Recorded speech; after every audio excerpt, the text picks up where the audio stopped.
The Essence of the Mind, written and read by Joshua Todd Basener.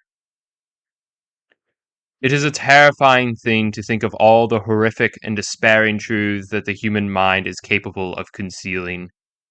Illusion is the master of comfort for our mortal flesh. No era should be more familiar with that fact than the very age over which the metaphysic of naturalism has shed her horrifying light, in a move to merge the mind and flesh into one beastly creation of mere chemical accident. Like the light of natural philosophy piercing the darkness of human ignorance, the bright rays of that sleek black Ford pierced the darkness of the night, revealing in its imperfect light the various limbs of trees that lined the edges of the car's chosen roadway. This light caught those trees in part, turning all those limbs into mere grotesque pieces of their fuller form, disconnected and dismembered from their sources, hidden away in the non-existence of the dark. Despite the terrifying mob of ghosts reaching out from the blackness around the road, the black car remained stoically determined on its course, straightway into the night, like a raven flying between tombstones. I felt the pit in my stomach growing deeper as the sign flew by on the right, reminding me of my course straightway for a morbid destination that makes me grow sick merely to recollect. The many years I spent studying and teaching at Penn State University were ones I used to look back at fondly. But in the light of all the horror which unfolded upon my setting foot at the campus that night, I can only say that the thought of those wonderful college years has grown rotten and sour to me. The greatest horror of that drive was the fact that I only had some vague idea as to what the events were predestined to unfold that night. Grief and regret twisted in my stomach at the thought of having to meet that old companion of mine on that black foreboding night. Before then, of course, that old friend of mine, that is, Professor Luke Suki, was one man whose absence I had been deeply regretting. As soon as I heard that he was back in town after having fallen off the face of the earth for a decade, I was quickly hoping to have a chat with him over coffee. But it seems that nobody has been able to get in touch with him, save the dean of the bio department, who claims to have spoken with him only long enough as necessary to grant the old professor's request to a master key for one of the biology labs. His wife's funeral was the last time I'd ever seen old Suki before he disappeared to his studies. The fact that my recent interactions with him upon his recent arrival were so markedly in lack gave me some suspicion that his sudden radio silence of a decade ago was not some mere maddened impulse of his grief, but the frantic urgency with which he so abruptly reappeared was some fearfully solid ground to question my previous presumption about the perfect lack of madness within his absence. I could not but wonder as to the meaning of it all. I still had the note that he wrote to me, burning a hole in my chest from my blazer's interior pocket. I was given that cursed note earlier that day from a short, young female student whom I'd never met. I can still recall in terrifying detail how she entered my office in timid foreboding to place a letter on my desk, which consisted merely of an address to my name in some horrifically familiar handwriting. Professor Luke Suki told me to bring this to you. Those words would seal my fate forever. She probably has no idea the terror that she was about to unleash on all of my world, and how I perceive every last atom in this horrific universe, down to the very neurons that make up my brain. She could not have known. She never even heard of his name, or my name of Dahl, before that day. But somehow, I feel like blaming her for her foolishness. I still remember in awful detail what that letter read. Pit grew larger and larger in my chest as I read it, until the point where I had finished the note with my hands trembling. My dear friend Gabriel Dahl, I have a favor which is of capital importance and which I can entrust to nobody besides the closest of my companions. I assure you that it is nothing of negative consequences to you. Much the opposite, in fact, for your helping me would be assistance in building something which humanity has for so long had missing, If you would excuse my melodrama, I need your help stealing fire from the gods, so to speak. But do not let the weight of your task threaten you, for though it is weighty, it is extremely simple. Moreover, because it is weighty, it should be an incredible compliment that I decided to honor you with it. I could by all means do it myself, or have a student do it, but I think it prudent that I remain in my laboratory as long as I possibly can so as to keep my experiment under very close examination. Your task is as simple as this. You know that bar where we used to meet with students in the afternoons every week? Yes, we have had many a wonderful moment at that bar. This moment should outrank them all. Arrive at the bar at 10 o'clock p.m. sharp later today.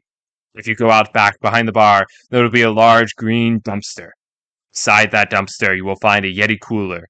It does not concern you what is inside the cooler. Just remember that its contents are extremely fragile and deserve the utmost caution. Do not drop it or tip it over. I want you just to put that cooler in your car and drive it here to the college. If you would be so kind, I would like you to wheel it into the biology building. My lab is room 612 on the 6th floor. Be careful on the stairs, of course. Just leave it out front of the door, knock twice, and wait. I will come out and receive the package in due time. Wait until I come out and greet you before leaving. I may not be able to leave my experiment immediately, so I will come to you when I can. This should be all the advice you need. I trust your judgment on any details I may have missed. And remember, under absolutely no circumstances whatsoever should you ever open the cooler.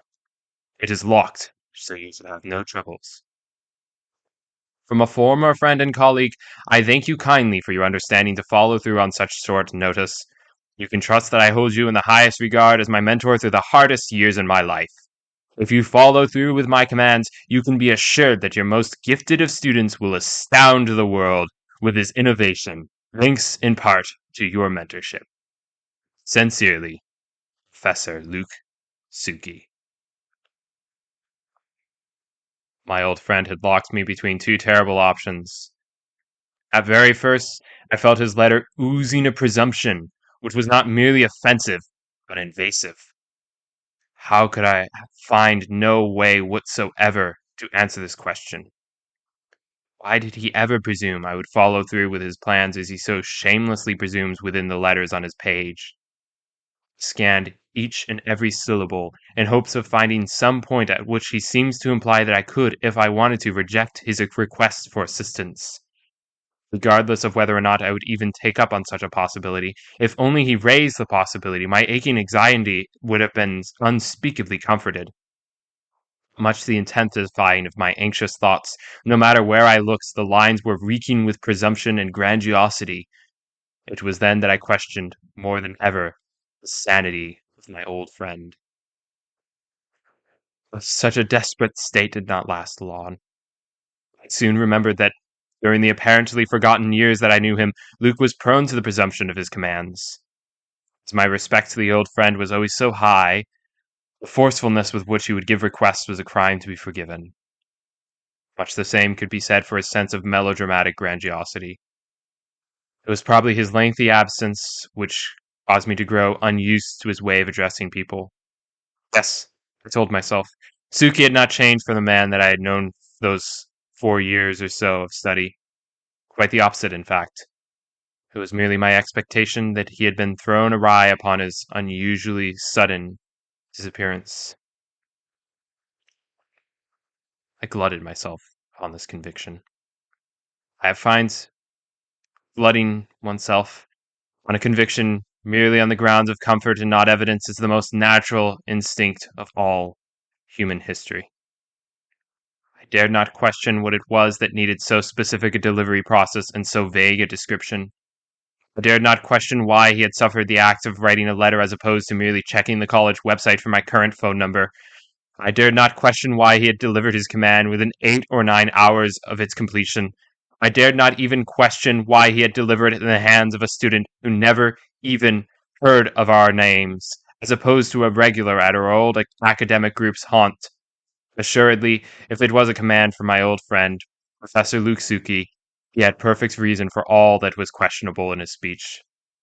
And so, I am trapped in this dark forest back road, with a cooler in the back seat and a pit in my chest. I had flashbacks to the hours taking first level humanities courses where I encountered Dante's forested footpath before the mouth of his inferno.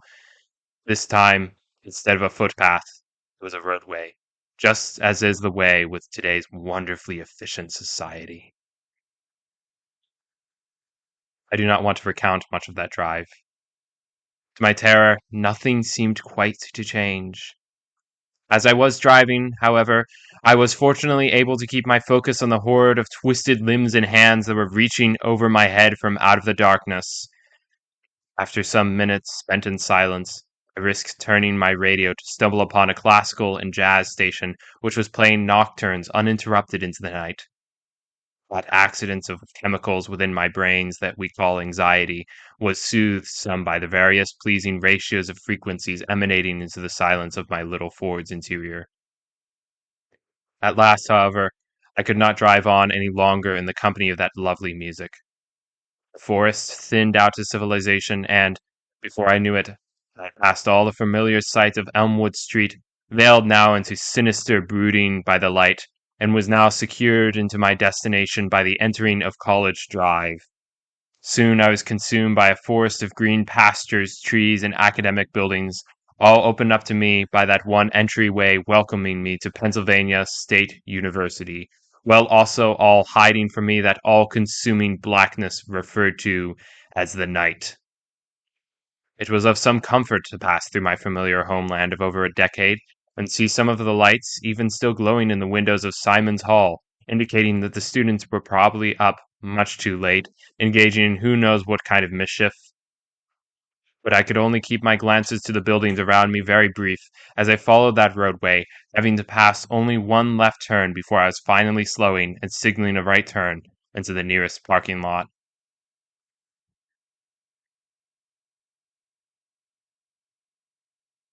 I stole a space at the near end of the lot, just before the steps of the Whitmore Forensic Lab. My headlights blasted into the windows of that building for a second or so before cutting off.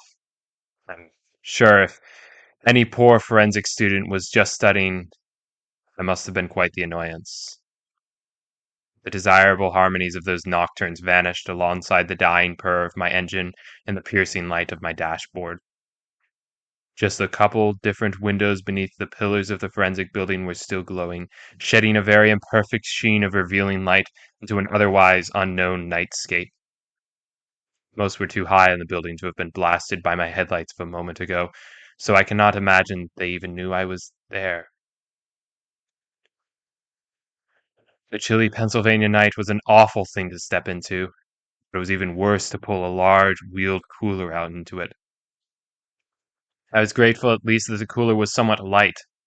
If it were very heavy, I am sure I would have dropped the awkwardly sized thing as I heaved it from those seats.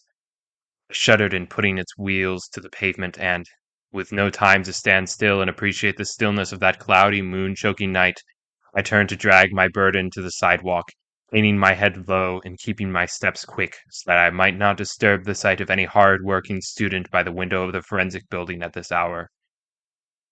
It did, however, prove hard to keep up a jogging pace while dragging so fragile a burden against a hard walkway, and as soon as I passed from the range of disturbing the forensic students, I slowed my jog so that the specimen may not receive any undue damage.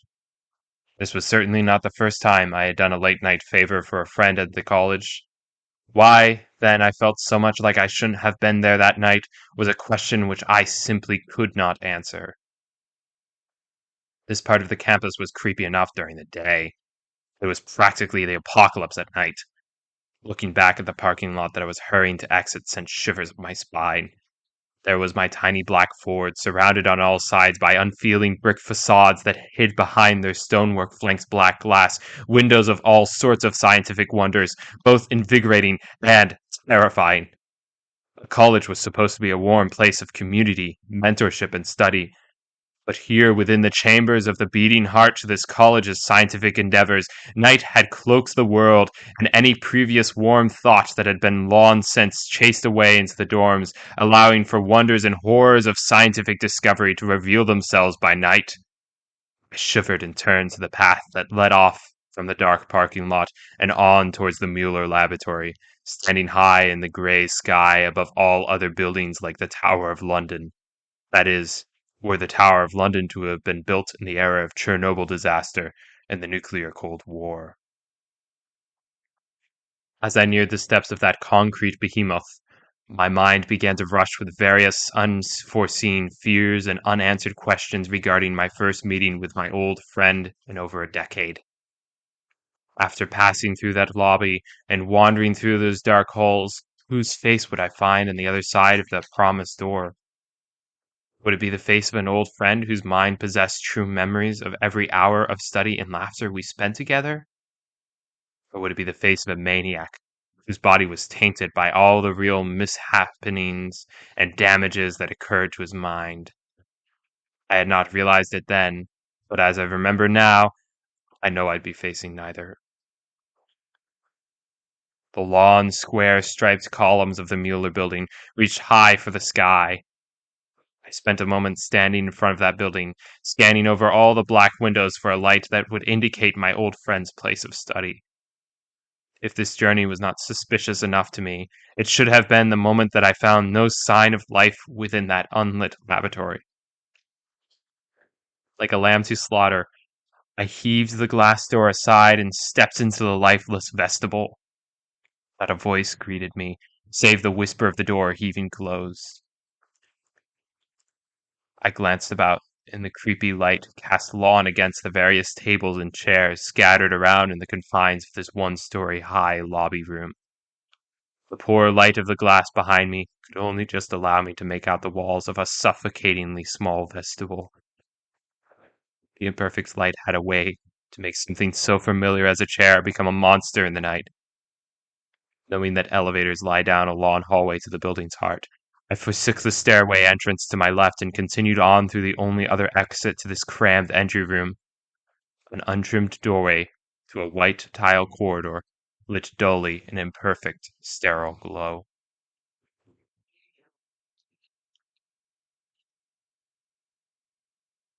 I kept my eyes on the two elevators down the hall. As soon as I passed the one turn to see them, I dared not look to the right and wonder what horrors were being given life behind those featureless laboratory doors. I merely kept my eyes set on the elevators, with my ears continuously dulled with the sound of black loafers and cooler wheels on the tile floor. Ignoring my anxieties as the mere child to irrational fears of the dark, I coolly arrived before the two large metal doors. One silently pushed the button, and a quickly opened elevator door later, and I had happily brought my burden into the security of a small, humming box. The elevator doors heaved open. Upon rolling my burden out into the dark tile corridor, I glanced up the hall to see nothing more than a row of cold, unmoving doors in the wall across me. Glancing down the hall, I saw the same sight, save one horrific change that made me leap in terror. I thought for one moment I had seen some terrifying figure down the end of that hall, standing tall and frail, as if a skeleton of bones without flesh had somehow been given life. The terror of the moment all washed away, however, when I realized it was merely a human skeleton statue, of the exact same kind that kids see in classrooms daily.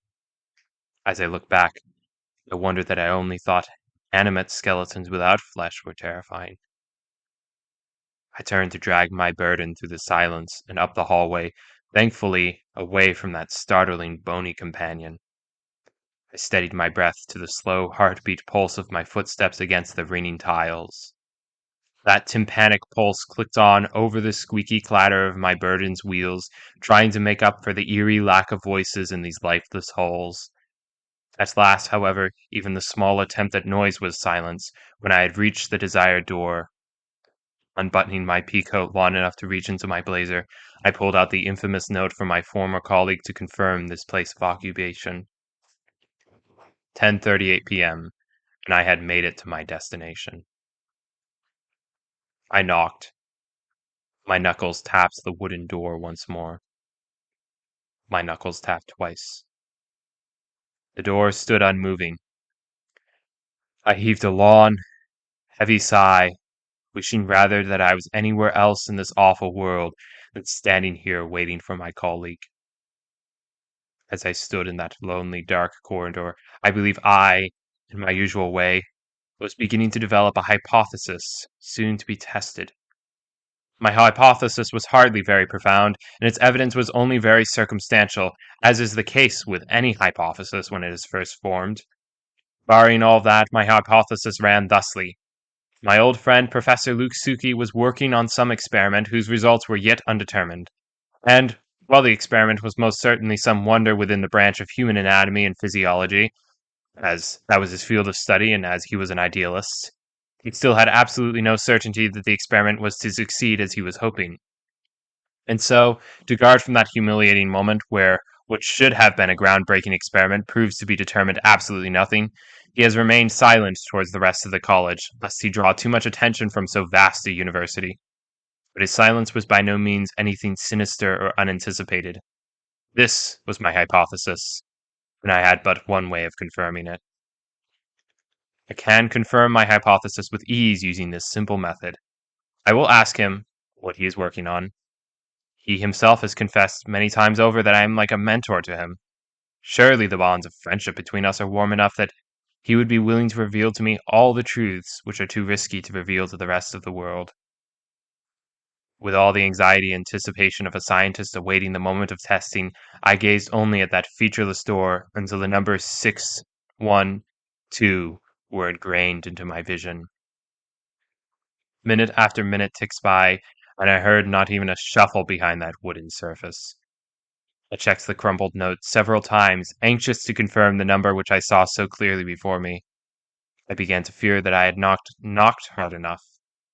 At length, I glanced again to my watch to see that it was nearly 11 o'clock. The hour had sped by, and I was still chained to this awful burden like a fetter. The time was up. I needed to take desperate action. A shaking hand pulled out of my pocket, hoping to wrap its gold-purple fingers around that door handle. But at that very moment, I was deprived of the necessity. For with no warning whatsoever, the door handle jerked on its own, and the door creaked ajar.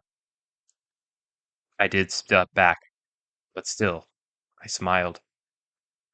The crack in the door was just large enough to admit the slender flame of my old colleague.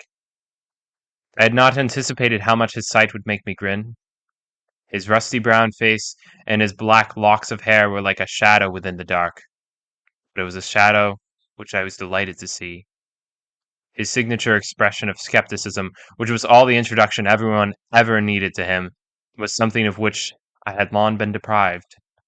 He was even still wearing his old paisley red tie, a gift from his late wife, which he never ceased to wear proudly. I held out my hand of greeting. "Luke, it's good to see you." He spent a moment looking down at my hand. I almost wonder if he had forgotten what a handshake was, or even, for that matter, what a greeting was.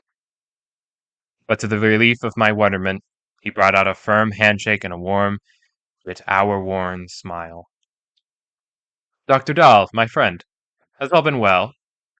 "Very. I've been hoping to see you ever since you came back to campus."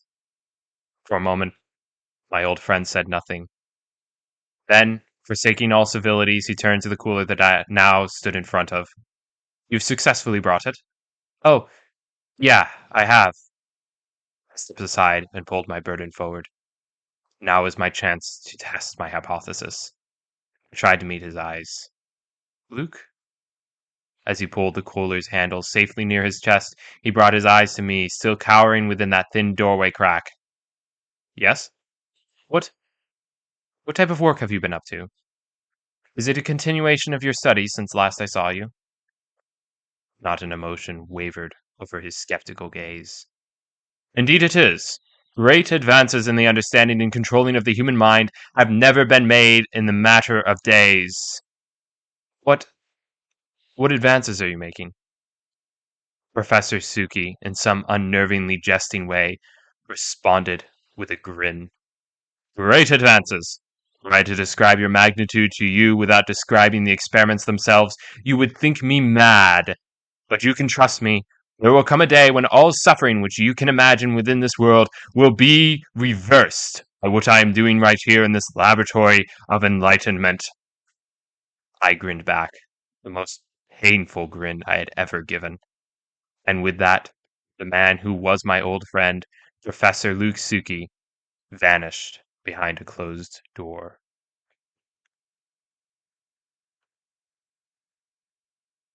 When I arrived home, after an exhausting drive, it was horrendously close to the midnight hour, a truth which did quite a toll on my mind and body.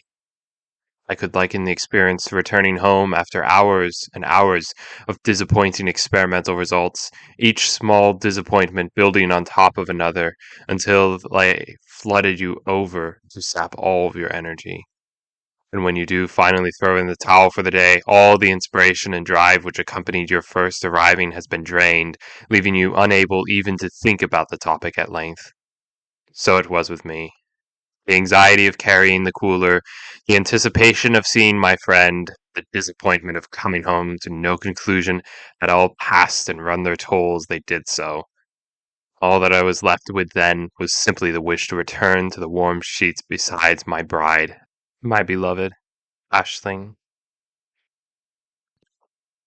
She was clearly asleep in bed by the time my headlight shed over a Cape house with not a glow in a single one of its many windows. As our forested dwelling is much more rural than the stereotypical Pennsylvania home, I needed only fear awakening her as I gently guided my car door close. In my exhausted state, it felt like every imperfection in the world was out to annoy me. The driveway was soaked in leaves that she had not raked away. The stepping stone walkway to the house was surrounded by flower beds boasting more weeds than I should have ever been happy to see. It was as if my eyes were adjusting to the moonlight blackness, only to see everything which annoyed my exhausted self. The mere task of heaving myself up those steps, pulling myself through that door, and preparing myself for bed all seemed insurmountable. Tonight's excursions had sapped all my activation energy. When I had finally grumpily prepared myself for bed, I snuck into the bedroom to see my supposition of my wife's current state of slumber proven quite correct. My state of exhausted annoyance melted away slightly when I saw my darling all cocooned in blankets, her slender body below the sheets outlined in the moonlight, her gentle eyelids closed in contented slumber, and her blanketed chest rising and falling in soft pulsations like the swell of waves against the shore. A sting of regret cut me that a fearful night's excursion had barred me from being able to be here to wish her good night. A solace of gratitude warmed me that she was so understanding when my details about the excursion were so vague. Before joining her under the sheets, I stood at the bed without her making a single twitch to acknowledge my presence. I even reached out a gentle hand to place it on her chest, feeling her rising and falling body underneath the covers. Whatever it was that was making my night so utterly awful, whether exhaustion or anxiety or annoyance, was strangely lifted by that touch that she could not feel. My first thought was that there was something so precious and so touching about holding a living body under our hands. The thought life is so unimaginably valuable. How much more so a life so special and important to me as my wife's. I cannot imagine even what life is. In all ways, this body laying before me could have very well been dead, were it not for the gentle assurance of her rising and falling chest. All her sensations were somewhere else in the land of slumber, temporarily held far away from the man who stood right by her and loved her more than anyone else. But somehow, I was blessed with knowing that she was still alive. It was like holding a flame and fire in my hands. So precious, so powerful, so real, yet so fragile. I sighed and caressed her sheet-veiled body.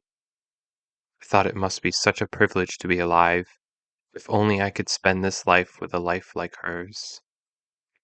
It was a thought I had then.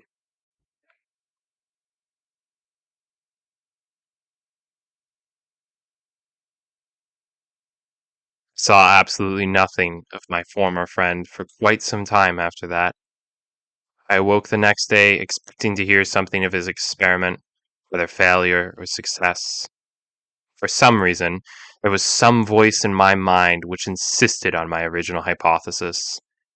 Assuredly, the assistance that I had lent my old friend would allow his experiment to follow through, and I would soon learn the good ends which my vaguely instructed nightly endeavors did achieve. I was never really even sure how I expected to hear from my old colleague. Perhaps I imagined he would hold to his old tradition of handing me a discreet note by the hands of an uninformed student to avoid immediately drawing himself too much attention from the college. Perhaps I expected that he would have considered such a tradition unnecessary in the light of his experiment's conclusion, and would merely decide on meeting me in my office with a broad smile on his face and successful results on his tongue. Regardless of what I anticipated, the mere anticipation of it was something which I was hopeless to be relieved of, despite the continuously slipping hours of the day. I had not realized just how much this anticipation was wearing at my spirit until the time that one poor student, an intelligent yet shy young girl, was unfortunate enough to be the first to open my office door that afternoon. I nearly jumped out of my seat, and I think I almost yelped. Whatever I had done, I know it was more than the student had ever expected, for she gave me the oddest face of confusion, which I have only ever seen when trying to explain molecular biosynthesis to a group of first years. The amount of time I took trying to catch my breath was all the testament I needed to the extent to which my anticipation was tolling on me. It was for this reason that, once a weary day of teaching, grading, and mentoring had passed, there was some small mysterious part of me that refused to feel the usual relief of a hard day's work well done. It was usual routine by this time for me to text Ashling with the joyous news that I should be home within about half an hour, and I looked forward to lumbering through the door to be greeted by the aroma of her cooking. But last night had clearly done well to disrupt routine.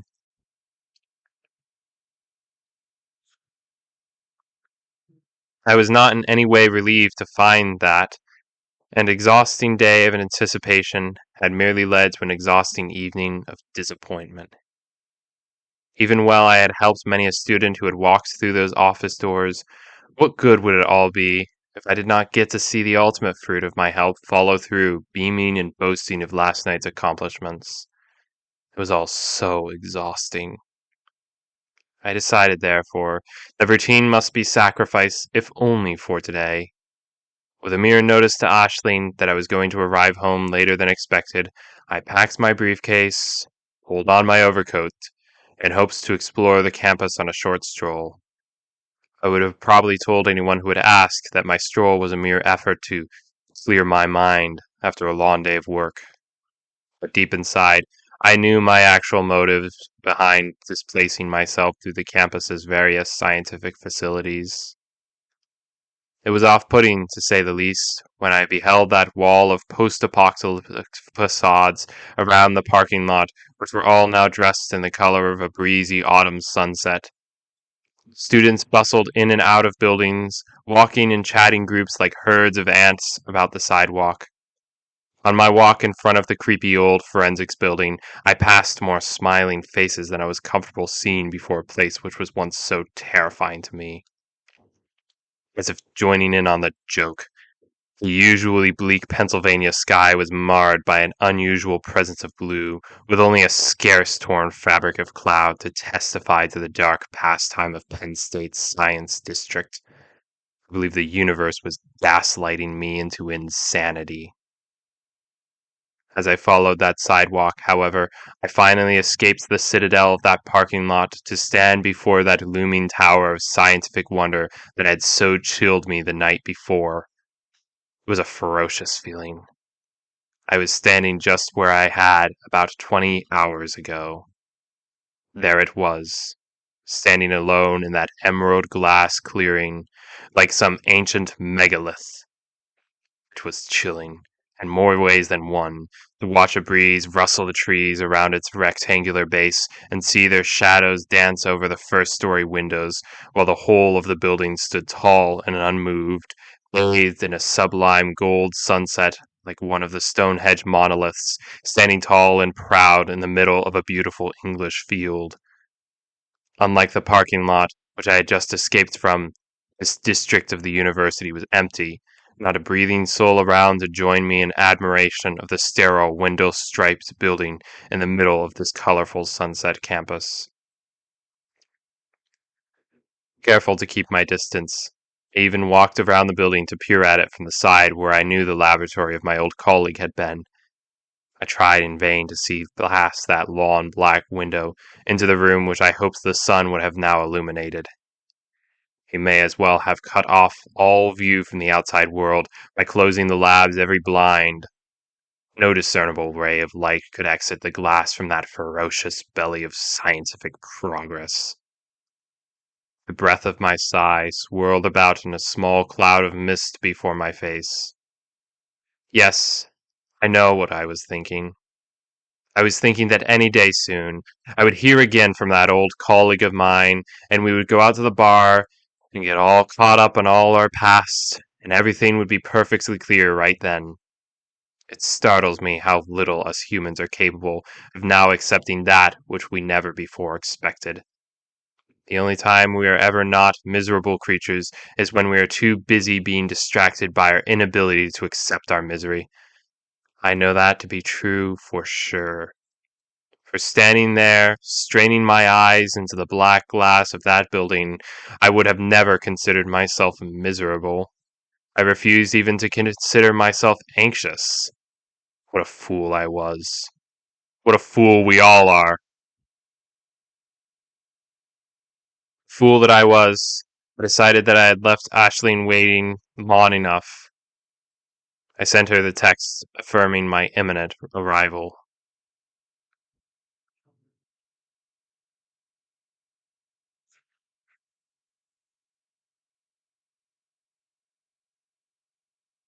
It is painful beyond words to bring back all the awful realities of what occurred those weeks.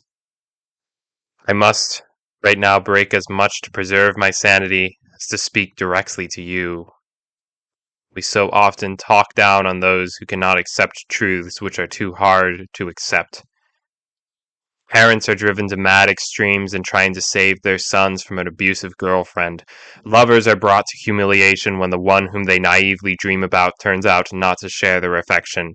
And, from birth, little children are schooled in the masses about all the war, destruction, and evil that humanity is capable of, despite all that they are currently able to believe.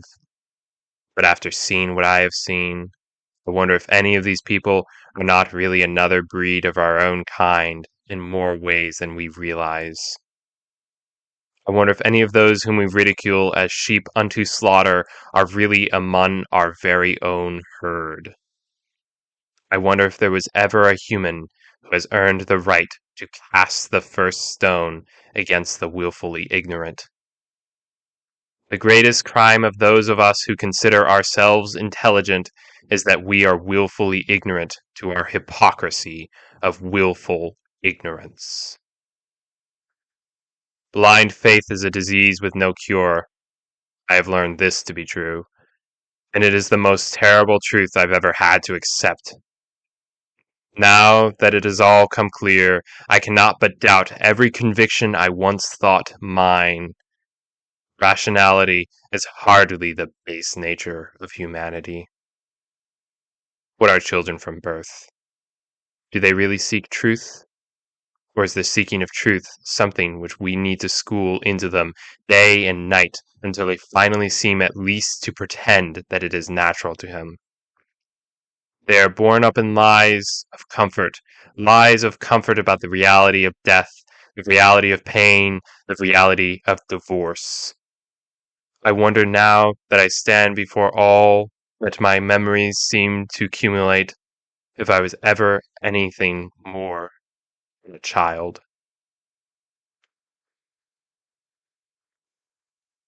I realize I may have tried your patience in going on for so long. Trust me, If you know what I know about the end of this story, I'm sure you understand why it pains me enough to delay. But the events of these weeks will not tell themselves, so I must carry on. It was long before I ever heard again from anyone on the matter of Professor Suki.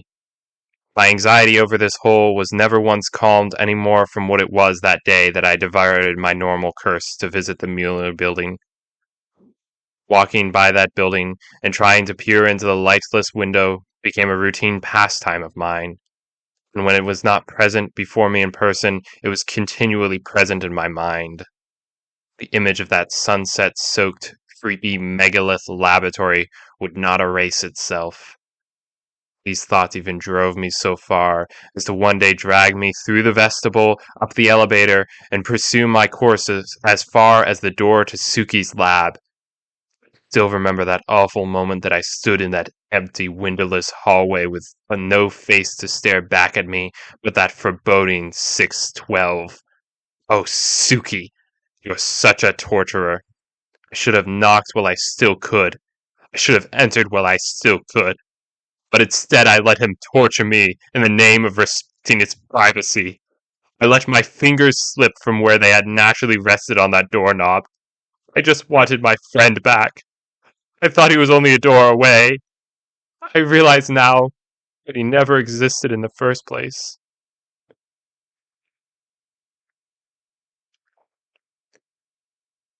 In the weeks prior, I did well to conceal these feelings, to the extent that they were even indetectable to my own self when I had spent long enough engrossed in the various projects that a professor takes on during his lifetime.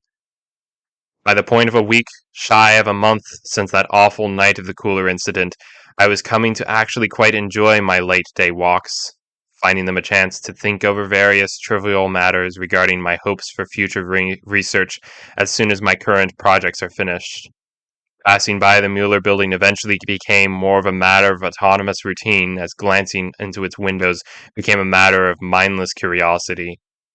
With how many days removed I was since any upset in the matter, I was able to think of my old anxieties regarding my old friend as a thing of the past. And soon, like an old haunt that no longer reminds one of late night meetings, or a lover's face that no longer reminds one of warm memories, my old walks through that unnerving scientific district lost even all memory of their former terror. I was blind to any reality that should cause me fear. The distractions of life that we call beauty and pleasure make that all too easy. But in the course of only a few awful, awful days, my blindness was soon about to be torn from me. It was so strange. I find there is so little about human perception that we can really hope to trust. Not even our perception of something so supposedly constant and unchanging as time is impossible to be assured of. Those few short days wherein all the blindness of so long was torn away, those few days feel like an entire lifetime. But at the same time, it feels like the first of those days only happened yesterday. It all started on one of my old walks by the Mueller building. I was caught up in thinking about the possible spending occasions for my recently hard-earned grant money when all of a sudden, a sight caught my eye which I could not see until I had blissfully passed the forensic building in hopes to be greeted by a wonderful sunset bathing the side of the Mueller building. What I saw instead put me in a state of childish awe which I cannot now describe by way other than should have been terrified, but not by what seemed most terrifying. It was like a man too drunk to do anything but look in awe at that which will soon kill him. The world was as unspeakably still as it always was at the sunset, but the rays of that sun were choked away. Instead of golden and emerald, the trees around the Mueller building space were a simple dark shade of green. In confusion, I glanced up to see not a hint of cloud cover over the top of the Mueller building.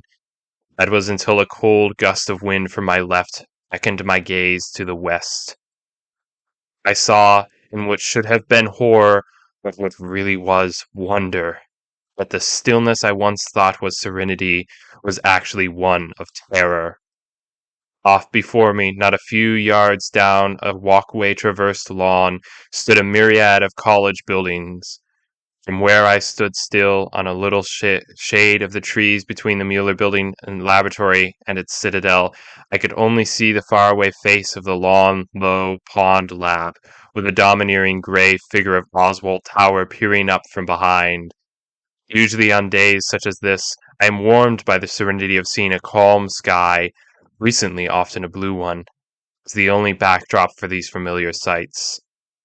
Today, the well-expected blue sky was cut off before it could reach the horizon.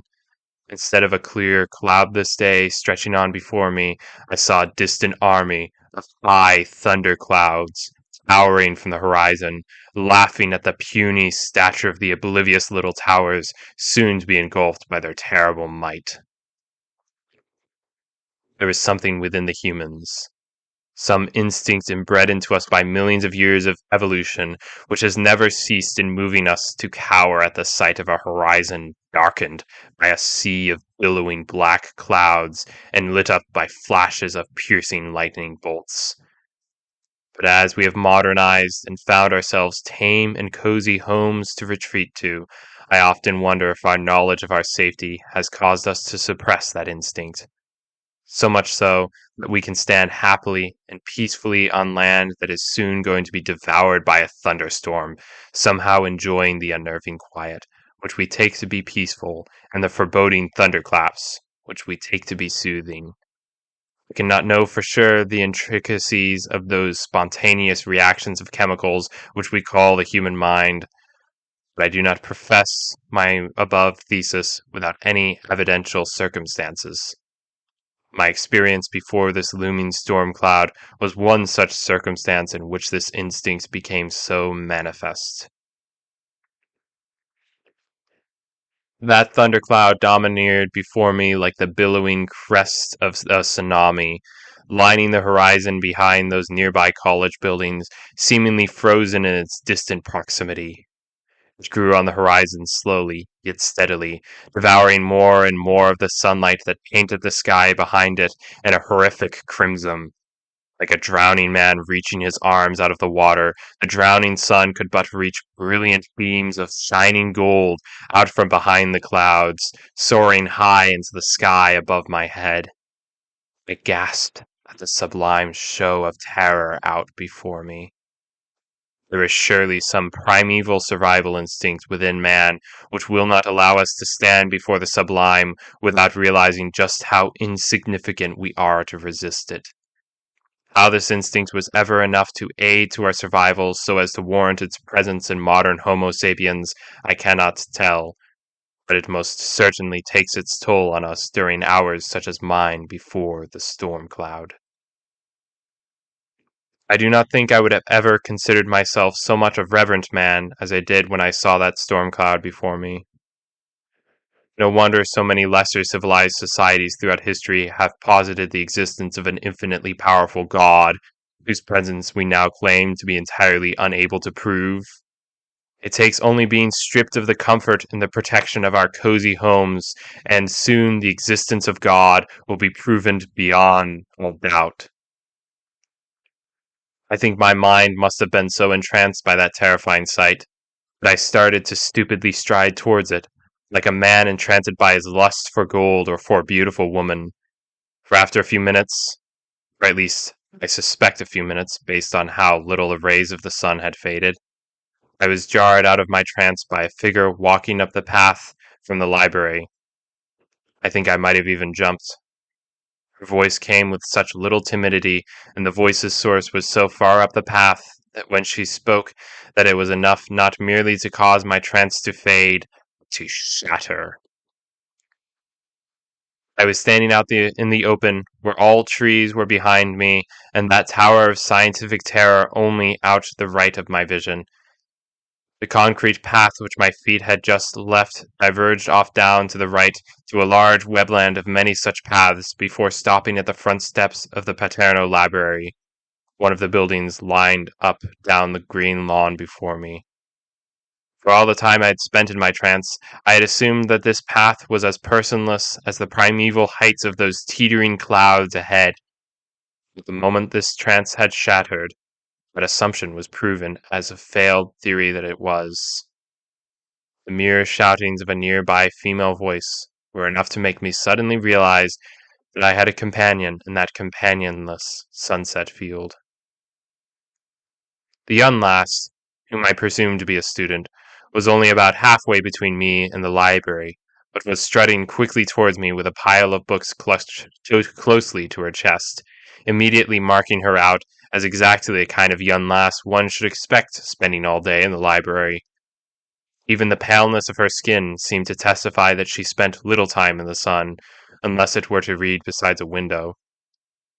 Even so, I do not believe that she was in want of physical well-being, as was evident by the strength which her mid-height, broad-shouldered figure so impressively emulated in carrying a bombastic stack of books.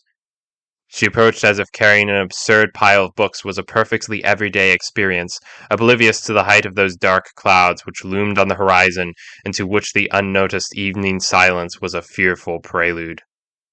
She strutted with little reserve, as if she owned the walkway, her ponytail skipping happily behind her.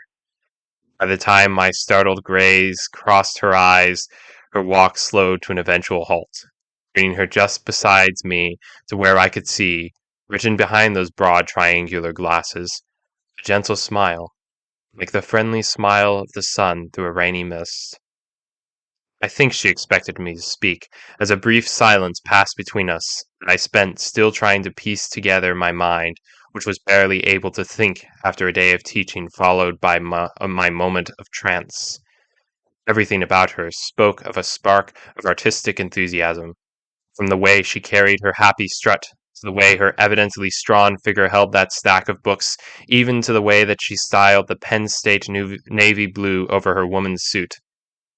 But even behind that unreserved enthusiasm, I think she had an element of shyness, which seemed to rear its head in something of an embarrassment when her call for attention was answered only by silence.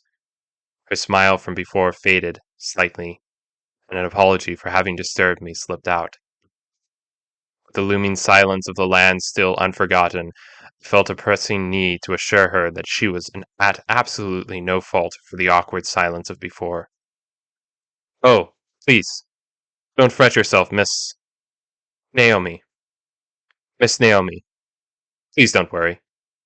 It's been a long day for me, and quite frankly, could use a friendly conversation or two at the end of a day like this." Her old smile returned a little, setting to peace the pit in my stomach that my weary lack of answer had put there. I think I smiled back at her, but such minute details are hard to cement in memory when one is so exhausted. Whatever it was I did in response, she took it as an invitation to renew the old topic with which she had approached me. "So, I was wondering if you were around these scientific buildings very often." Keeping my gaze only between her face and the dramatic sunset to which she was still oblivious, I replied, "Yes, very often. I teach chemical biology and often enjoy strolling this part of campus." "Why do you ask?" "I was wondering if you could point me in the right direction to a room in one of these buildings." "I can try. Which room are you looking for?" I never would have guessed it. Any suspicion of what she was going to say next had only ever entered my mind as a silly possibility, a thing to be laughed at and not feared, a joke and not an anxiety. While the moment my suspicion became a reality, I can say for sure that it was hardly so funny as it seemed when I had shrugged it off the moment before. "Can you tell me where Dr. Luke Suki's lab is?" I was like a teenage boy who had been confronted about his secret drug addiction. My mind stammered as my gaze, untethering from the sunset, yet refusing to tether to where I knew was the aforementioned laboratory, flew down to meet her curious oval face looking expectantly through those triangular glasses, as if she expected Luke Suki's lab to be as ordinary a place as any old man's lab. "Why are you looking for Professor Suki?" "A classmate of mine gave me a letter from him asking if I could check out a few books from the library and bring them to his lab." I know it sounds a little crazy. My classmate says she actually met Suki, and I trust my classmate, even if I have absolutely no idea why he asked me and not her. I'm sorry, is there something wrong? No, nothing. It's just, I'm an old friend of Dr. Suki's, and I can't help but think this is some odd behavior from him. Have you seen him? Sorry, I didn't mean to probe or anything. Oh no, I have not seen him recently. I imagine his studies have left him with very little time. It's a little odd that he's passing letters to communicate, but I suppose Luke has always been the slightly odd type. At this, curious look crossed her face. She glanced oddly between the chin-high stack of books and me for a moment. It seems a little odd that he would have time for reading poetry then. His comment caught me off guard. Poetry? Why do you say that he would be reading poetry? Because he asked me to bring poetry. What? Yes, look at the stack for yourself. It's all poetry. At this, I finally turned to entirely face her. May may I see any of those books you're carrying? She nodded her assent. I picked off the first book. It was a book of romantic poets. Wordsworth, Blake, and Coleridge. I pulled off the second book, The Complete John Keats. The third one was a book of Tennyson's In Memoriam, from whose cover the melancholy bearded poet stared back at me.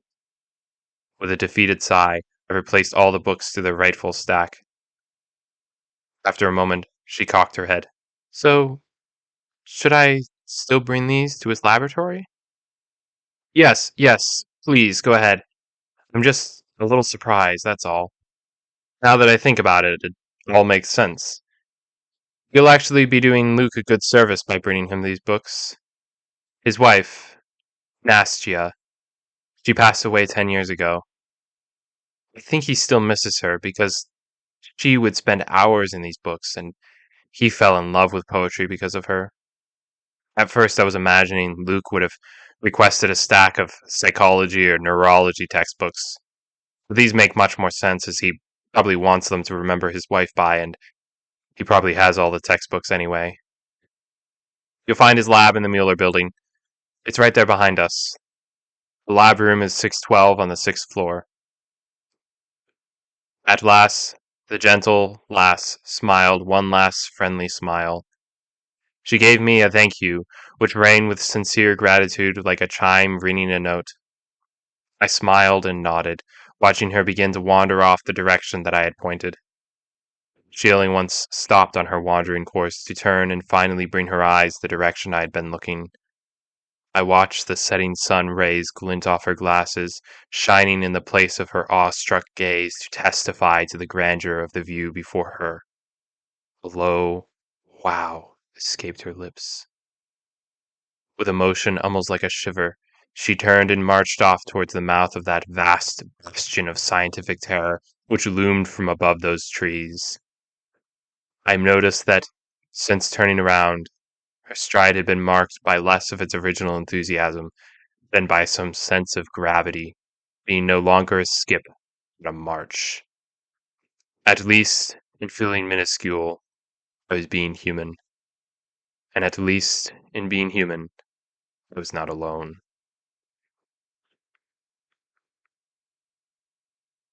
I arrived home, slamming away the late day rain. Any remnant of the anxieties which I would have carried with me were melting away as I stepped closer and closer to the residence of the one whom I held dearer than all else. By the moment I was greeted with a warm fire in our brick fireplace and a steaming pot of broccoli cheddar soup laid out on the dining room table, all cares of the day had been replaced by a burning anticipation of the evening. I lumbered down the foyer and into the dining room to see its every wall neatly furnished with the end of the table adorned by the figure of the greatest cook in the whole world. Or at least, the greatest cook according to me. I hardly care what anyone else says. Aisling stood and smiled, quickly crossing the room as if greeting me was more important than life itself to her. I kissed her once on the lips, a kiss which made reality itself seem to freeze, before I wrapped my arms around her thin waist, clutching her breast at my chest. "How was work?" she asked, her musical voice falling like that of some mystical fairy from a dream. "Tiring. I still can't understand how you're able to teach high schoolers and grade papers and get home before me, and cook a dinner for the gods all within one day. You know, you don't always have to put so much time into me." I felt her grasp grow tighter on my shoulders. "But I want to put more time into you. I feel guilty for how little time I've put into you already." "I never deserved to have you, my dear. That much, at least, is true." Later that evening, my sitting before a rainy window in our office was interrupted by a creaking of the door. I turned to see a dear face within the scanty candlelight, the wavering light glinting like bronze off the dark skin of her visage. Rain dappled the window as I, returning to the paper that I was trying not to doze off over, silently patted a seat beside myself for her. I heard her slowly sit down. There was something almost magical as the presence of another human, as if life itself possesses some kind of force or energy which all lives can detect. It is a magic which seems to transcend sensation or even reality itself. Whatever it may be, I cannot speculate long on something I know does not exist, no matter how much I wish or think it does. I heard her place a full mug of coffee on the table beside me. I offered no thanks more than taking a sip of the life-giving elixir. After long enough of being accompanied by only the scanty light, the wet drizzle, and the exhausting essay, a musical feminine voice filled the room. Like the same magic that was her presence, so too was her voice. "Love, I think you're overworking yourself." As proof of her point, I was too exhausted to immediately respond. Like a slow computer processor, it took me perhaps over a minute even to place down the paper and process her assertion. "It's only a few more essays to read through, and you can read them through tomorrow. They aren't due till Sunday." I sighed. "I'll be downstairs soon enough. You finish your book. I'll join you, love, and we'll spend the evening together. It'll be another half an hour, I promise." "That's your problem. You said the same thing 2 hours ago." An exhausted glance at my watch proved her point beyond any further debate. I sighed, setting my paper down, my coffee, and my glasses on the table so that I could massage my aching brow. Probably made all the more dissatisfied by my exhausted response, Ashling's voice saying once more, "Is there something wrong, darling?" I, I, it's nothing, dear. It's just these papers. Not everything wrong in life has to do with papers. I've seen you grade much more in much shorter time with half the grumpiness. What is the matter? Does it have to do with your grant money? No, no, it's just, you remember how I told you Luke was back in town? Luke? Yes. And he wanted you to bring the cooler to him. Have you seen him today? No, I haven't. And that's not what has me exhausted. He's probably just busy. You know, it's easy for single men not to realize how little they're engaging socially. It's more than that. I can't understand why, but he apparently he sent he came across a student from the library who said that she'd got a note from him. She's never even met him, asking if she could bring him a few books of poetry. Poetry. The kind of poetry that Nastia used to get him into. Are you worried for him? I don't know, dear. It's just been hard. It was disappointing to say the least when a colleague who I liked so much and in whom I had invested so much work, had suddenly fell off the radar after his wife died. Disappointment was all the worse when he came back, only to hide away in his little cove and never say anything about it to me besides some notes that I had intersected. I'm worried for him, yes, but admit I'm also a little worried for myself. Is this my only reward for years of teaching and friendship? I felt a hand placed on my wrist. She was so near to me that I could feel her warm breath on the back of my neck, her bare arm pressed up against my jacket sleeve.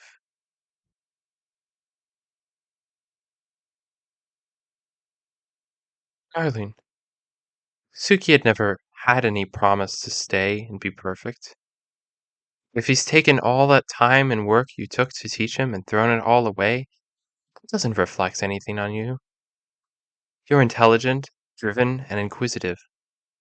No failed friendship will take that from you. I've been with you since before you even knew Luke, and I'll be the first to say that you are above and beyond the man that I see in anyone else. I'm sorry it's disappointing. I know how it feels. But I'll always still be with you. And even if all the world forgets about you, I'll always remember you as the most impressive man who ever lived. That's what you mean to me, my love. Oh, I love her so much. She never needed to accept me as her husband. That out of all the women in the whole wide world, this one chose to be mine. It's a compliment beyond me. She stood. I felt a kiss touch my head. Now, will you come downstairs? It's 8:30 and we haven't even found a movie to watch. I'll be right there. I need to put everything away. Thank you for this. I can't tell you how lucky I am to have you as my wife. I love you, my dear. I love her too.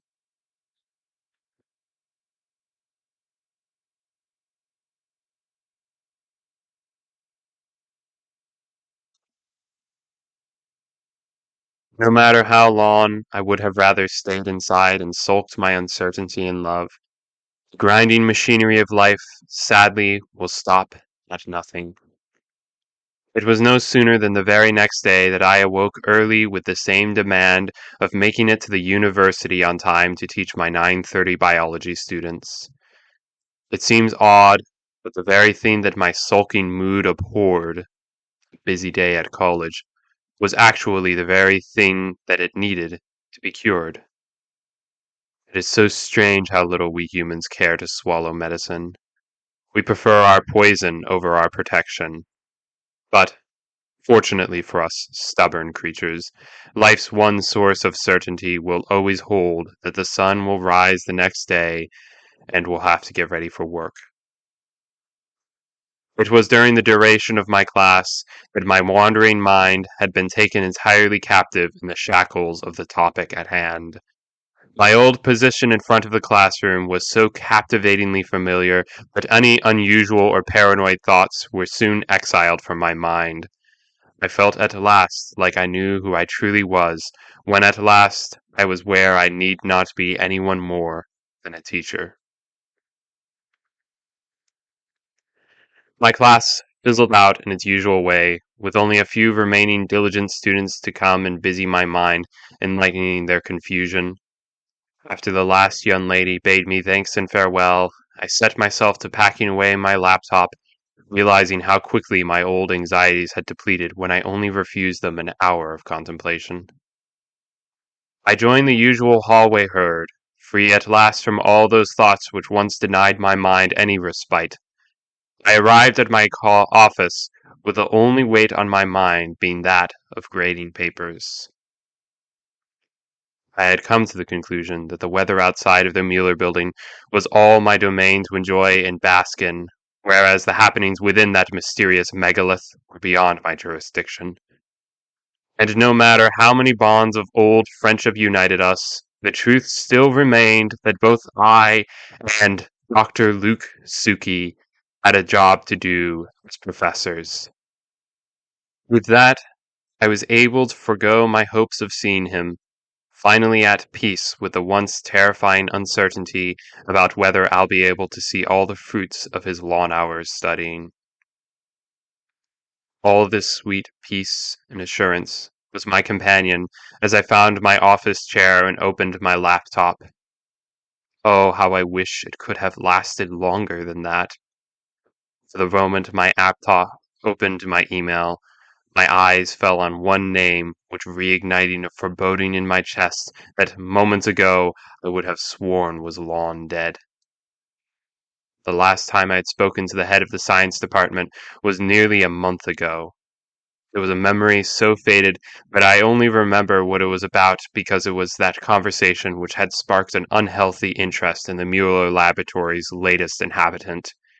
And to see that one fatal email from her almost a month later with an all too familiar name in the title brought with it the return of feelings I thought I would never see again.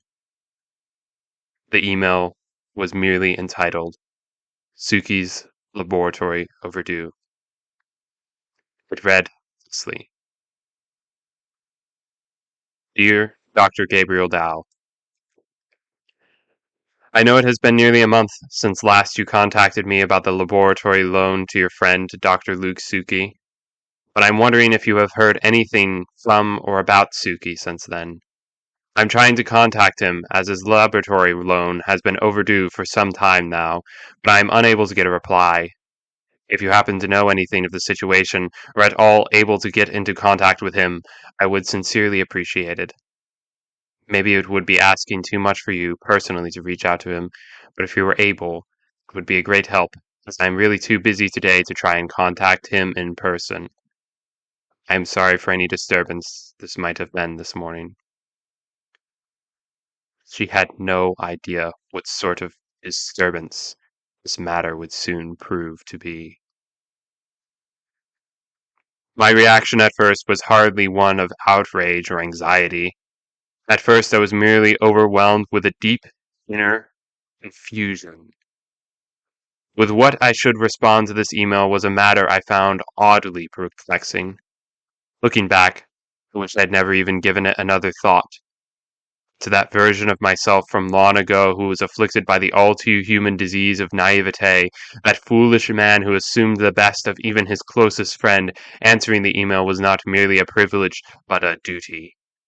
If anyone would be able to be the help that Suki needs, it would be me.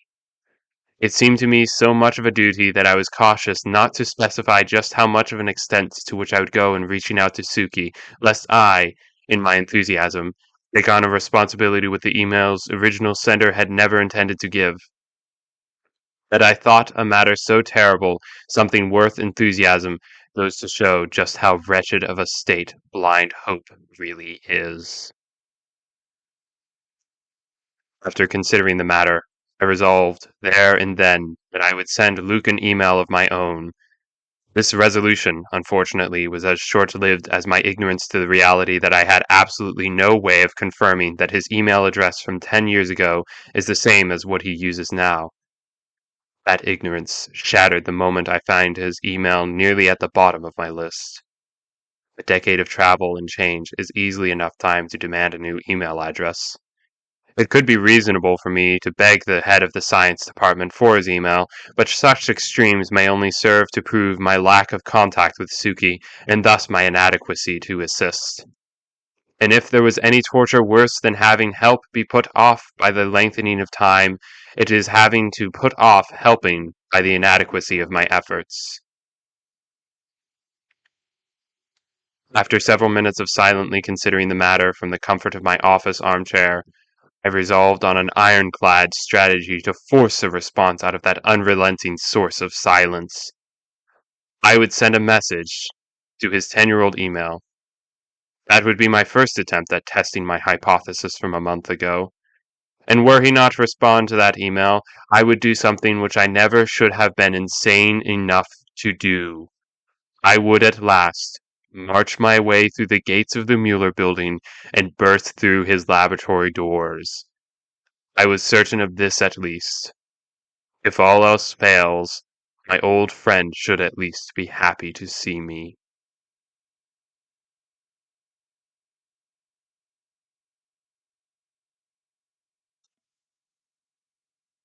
And so I began that email, sent out to a receiver who, regardless of whether or not he would in fact receive it, I know would answer with pure silence.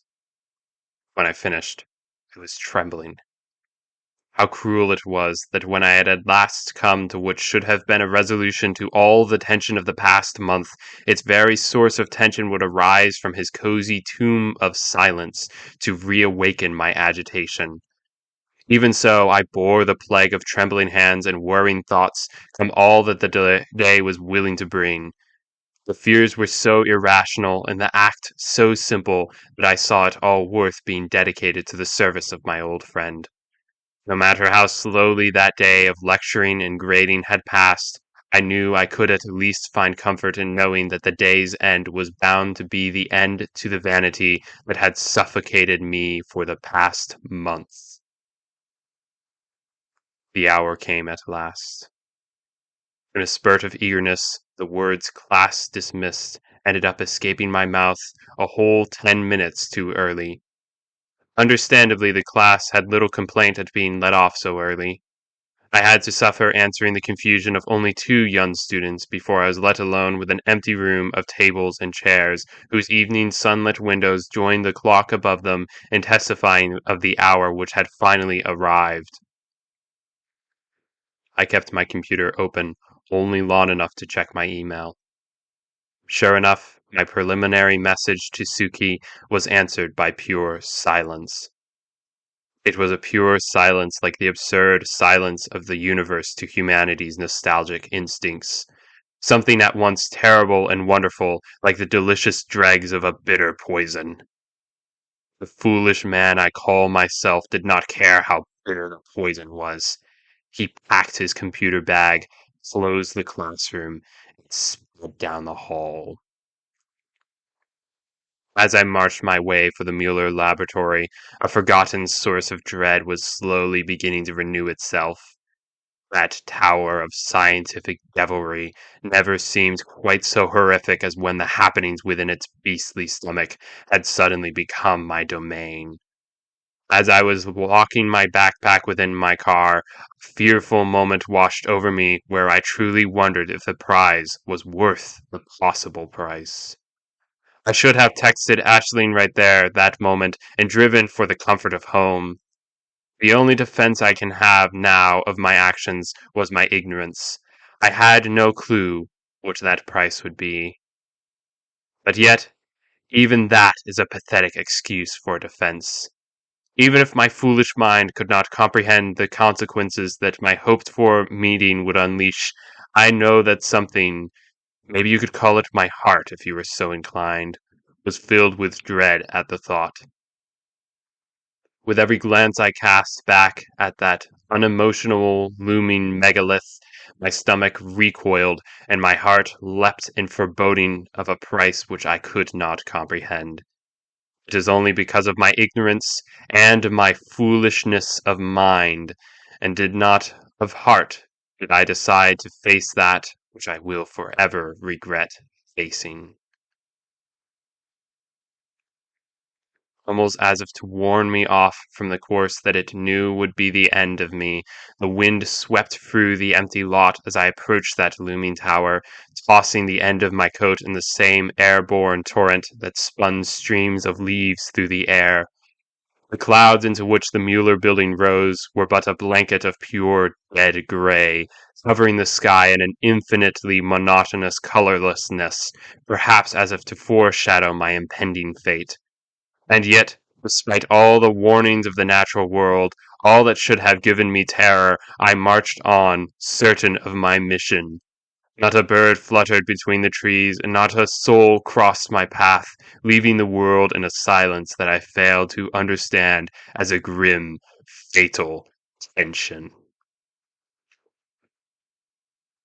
A sheep unto slaughter was that silly creature who marched his way up the steps of the Mueller building to bypass his lobby and march down its halls. I cared as much about my palpitating heart and my fearsome anxieties as I had previously cared for the tumultuous wind in the dismal skies. No signs of warning could ward away that determination of the human spirit, that accident of chemicals and electronic signals that once sparked something so foolish as humankind and insisted in its absurd trajectory by sending my death-bound strides down those eerie corridors. The slight delay that the elevators caused me was of no consequence to quell my determination, with how full my mind was of the mental image of that one set of numbers which infamously adorned a door on this building's sixth story. In simply charging through and to the right, I wasted no time in waiting for those elevator doors to complete their opening trajectory. As soon as they were wide enough to allow my passage, I marched through, convinced of the perfect end to which my determination was a means. I glanced not even once over my shoulder. The only place I needed to glance was at that door down the hall. Oh, what a fool was I!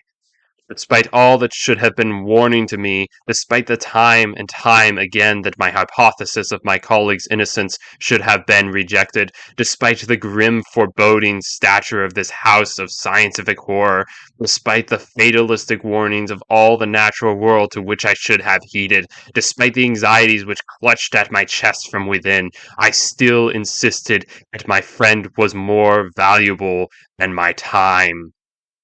I arrived at the door, glanced once more at the numbers written over its surface, unable to comprehend my own self as I brought one trembling fist up to the door's surface. A fury of anxiety swarmed within me, making all my world freeze as I stood there at the point of no return, wise enough to know that a single knock could have consequences beyond my mere prediction, but far too foolish to ever comprehend the form in which those consequences would reveal themselves. There, before that door, I had a choice of the lifetime, and with as much regret as any man could ever have for anything, I report that I chose to knock. The hall was silent. I waited. It must have been only a few minutes, but it felt like hours. What kind of immersion would his current experiment demand that he could not even answer? I knocked once more, only with passion in every hit. Luke, it's me, Gabriel. The dean of the science department sent me. She's concerned she hasn't heard from you. Not a peep returned. The door stood unspeaking, as if it were laughing at me, knowing something I did not. Luke, listen, you need to open up. I can't be here all day. I felt panic begin to rise within this chest of mine. I could not even draw out an annoyed answer from beyond that indifferent barricade of wood. I had only one option. I had never tried before then if the door was locked. Circumstance had barred my maniac will from any other option. I wrapped my trembling hands around the doorknob and shouted only one last word of warning. With that, I pulled the knob down and, with an ease that was nothing but unnerving, I pushed the door wide open. Darkness, pure darkness, stared back at me. I come at once to one of those primeval fears that has dug its way into the very fibers of the human mind through millennia of our evolutionary past. In the light, we feel we can claim our stronghold on the solid hilltop, a point of defense against the assailing armies of change. But in the dark and the depths, we are robbed of our adapted forms of security, stripped of any strength that once was ours, and forced to reckon with the nocturnal creatures of the unknown on their own turf. Since the very first day our ancestors developed sight as their primary sense and the earth as their primary home, the dark and the depths have been our worst nightmare. The great strength that is our sense of sight is also our greatest weakness. And I, stepping slowly over the threshold of that door, was about to surrender my defenseless body to that same moment of pure weakness. The door cast a woefully short sliver of light over the tile floors of this black bastion of night. No wonder I was unable to see the room from the outdoors. Not a paper-thin glow of light was able to pass from out the blind-covered window somewhere in the other side of this blackness. I blinked once or twice, trying to adjust my eyes to the darkness. Luke? No reply. Dr. Suki was not home. I should have turned around right then. I should have taken his lead and simply packed up for home. But those foolish instincts called curiosity and compassion would not allow it.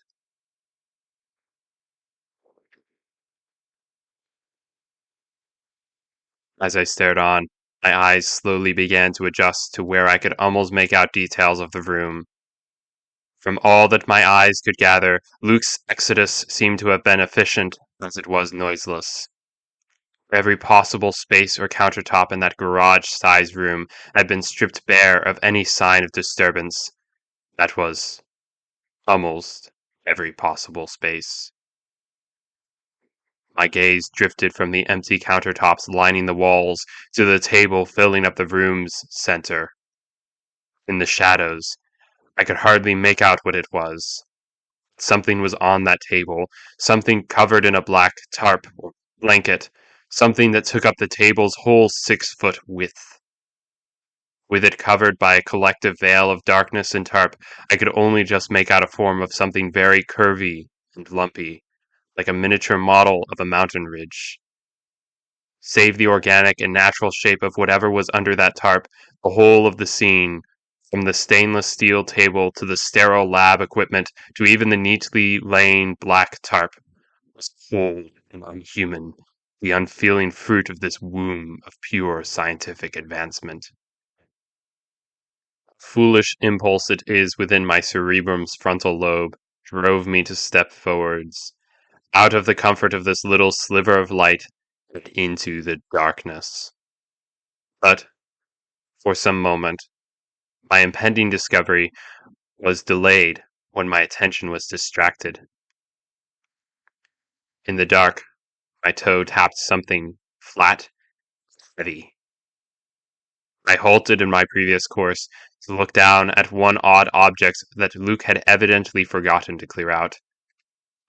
It was a horde of books, all neatly shoved into a cardboard box until the edges of the box seemed ready to burst. I bent down, trying to read the spines of the books from whatever faint light my eyes could hope to relay to the optical lobe. I thought at first that they were mostly classroom textbooks from their size. But reading their spines revealed to me that no college professor would be unfeeling enough to offer textbooks so advanced as these to his poor students. Most of these books were so far and beyond anything that even I could comprehend that I had only ever heard of them spoken about with a sense of distant awe and reverence, as if their very chapters contained some forbidden form of magic that was beyond the grasp or power of a mere doctorate. And I had most certainly never met anyone who had actually read such a book in such detail as I fear Suki may have. If any fool had any notion that these theories can only be taken so far, he need only take a ruler to the spine of one of these textbooks. With a trembling hand, I leveraged my fingers around one of the larger books, trying to wrench it from its place. I fear I'd tear the cover off. But sure enough, the book relented, and I slid it from where it had been so securely shoved into my unworthy hands. Slowly and reverently, as if it were an ancient museum relic, I surveyed the cover, pulling it back into the light as much as my kneeling position would permit. On its cover, was a close-up image of the gears of a mechanical watch, all formulated in the perfect harmony and intricacy of clockwork. Over this image was a title written in ornate Times font: Clock in the Mind: How the Human Conscience Interplays with the Passage of Time, by Dr. Henry LePage. Slowly and cautiously I opened the book's table of contents, only to slam it closed very soon thereafter. Carefully, lest I drop it and unleash some extra-human force of destruction, I set the massive volume aside. Not yet gathering the courage to return my gaze to that vast metal table, I looked once again to the bursting box. It was then that my eyes crossed one curious book that I had not previously noticed. I slowly slipped out one volume, whose plain leather covers were in want of any of the same titles and author names that adorned the spines and covers of its neighbors. I tried to hold it in the light, mesmerized by that massive leather journal. I untied the laces around its covers, and it fell open in my hands.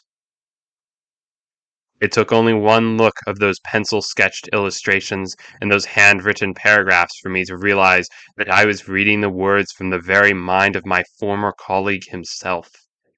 I cannot now recount what was about in those illustrations, but something about them was terrifying beyond what mere words could express. The first one my eyes landed on was a cross-section image of a brain, sketched in meticulous details, as if Suki himself had dissected a human head for the sketch's sake. Each region was labeled with handwritten notes that might as well have been all written in Latin. The pages following consisted of each portion of the brain individually being illustrated and examined in sickening detail. Unto today they are cemented in my memory, as if Suki had sketched them there himself. Even though I had seen such illustrations before, there was undeniably something foreign and even macabre about the images I viewed that night, which makes recounting them an act of torment. Glancing through them was a disgusting thing, which only brought me further and further into an agitated fit. I could not bear it any longer. Those awful illustrations which I had used to try and distract myself from the inevitable, to try and quell my anxiety by revealing to me what was under that tarp, were only serving to dig a deeper anxious pit into my chest. I saw only one other choice besides prolonging my torment. If I had any chance of returning before then, I know I had none after this. My anxiety had grown too great to simply put the book down and drive away. I know I could not look my dear wife in the eye after having visited this dark depth without betraying to her the terror that she thought I had overcome. I know I could not lie down tonight without disturbing her sleep with my insistent tossing and turning. I had put her through enough abnormalities already. Now that I look back at it all, I regret with all my heart choosing her convenience over my honesty. But with how foolish my bodily processes had constructed me to be, I cared not nearly enough for the regrets that I would soon have.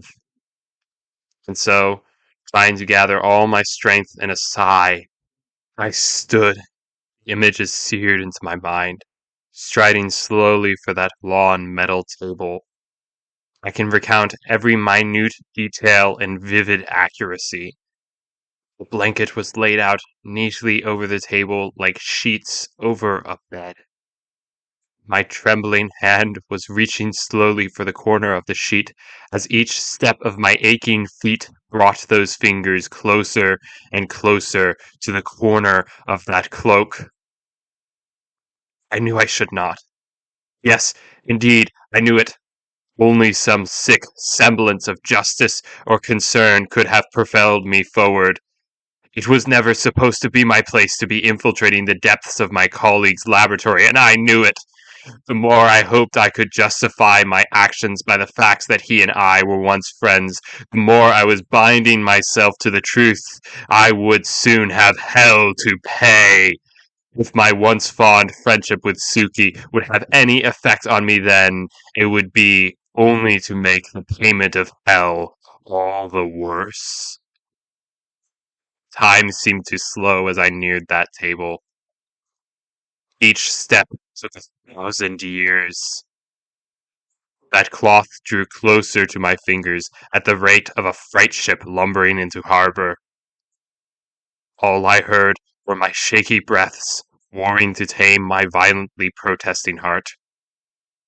As I neared that long table, I was struck with just how oddly shaped the object or objects beneath that table must be. The gentle sloping curve of their form now appeared in more detail than ever they did from afar. The table was now just at my waist. I could reach out and wrap my hands around that black cover in a movement just as swift and natural as pulling off the blankets from oneself after waking up. And yet, I refused for a moment. Looking back, I am astonished as to why I did not see that shape and immediately deduce what the blanket held as its occupants. I am certain at least a small part of me knew what it was. Surely, I had paused to see if they would start twitching or breathing. I could not otherwise bear the sight. Looking on those impossibly still forms underneath that sheet was like looking upon an ocean shore whose waves were frozen in time, halted from their natural pulsating course, twisted into some extra-temporal resemblance of what they once were. A sight at once so absurdly natural and unnatural. My hand could only reach down and wrap around the corner of those sheets, but it would lift no higher. It was my fear which refused to pull aside that cover. If I had just listened to that fear, I can only imagine what would have been avoided. Why our humanist society prizes knowledge and reason as the highest good for humankind, I cannot begin to understand. It was my gaining of knowledge which drove my fingertips around the corner of that black sheet. I hope my story could only be a testament as to what horrific ends that high good will purchase our god-forsaken race. In the depths of that beast of discovery, I trembled in terror without a name. Despite all my terror, I had this awful notion embedded within the very networking of my brain that there existed some perfect greater goods of compassion, loyalty, and truth that I was pushing for in delving deeper into that beast's stomach. I wished that I had forsaken all such imbecilic ideas as a greater good right then. But I had not. And it is for the sake of such good that I at last decide to throw aside that cover away and reveal to the imperfect light of all the world whatever it was that had been hidden underneath that cover. In the imperfect light, I saw two eyes gazing wide at the ceiling. In them was such a grotesque mix of agonized astonishment and lifeless stillness. They gazed back from a head which was painted a pasty shade of unnerving white, mounted on shoulders of the same pasty shade. The head's only pillow was an overflow of golden hair. A shining white face, motionless white neck, and frail white shoulders were all so clear and realistic within my sight. It was so clear what was on that table that I, paradoxically, stood frozen for several minutes, finding it impossible to fully understand or process what I had stumbled upon. It was a woman. She was dead. It was Nastya Suki.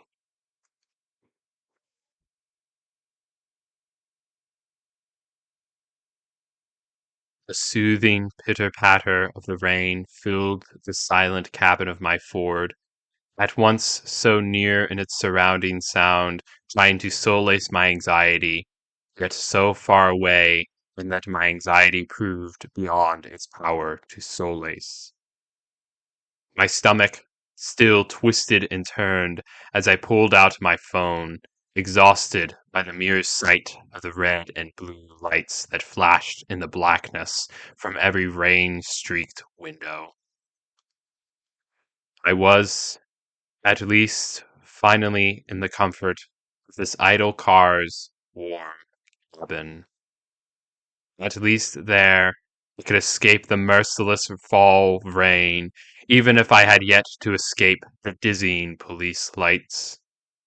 I shivered, rain dripping from my fingertips, as I opened my phone and dialed my wife.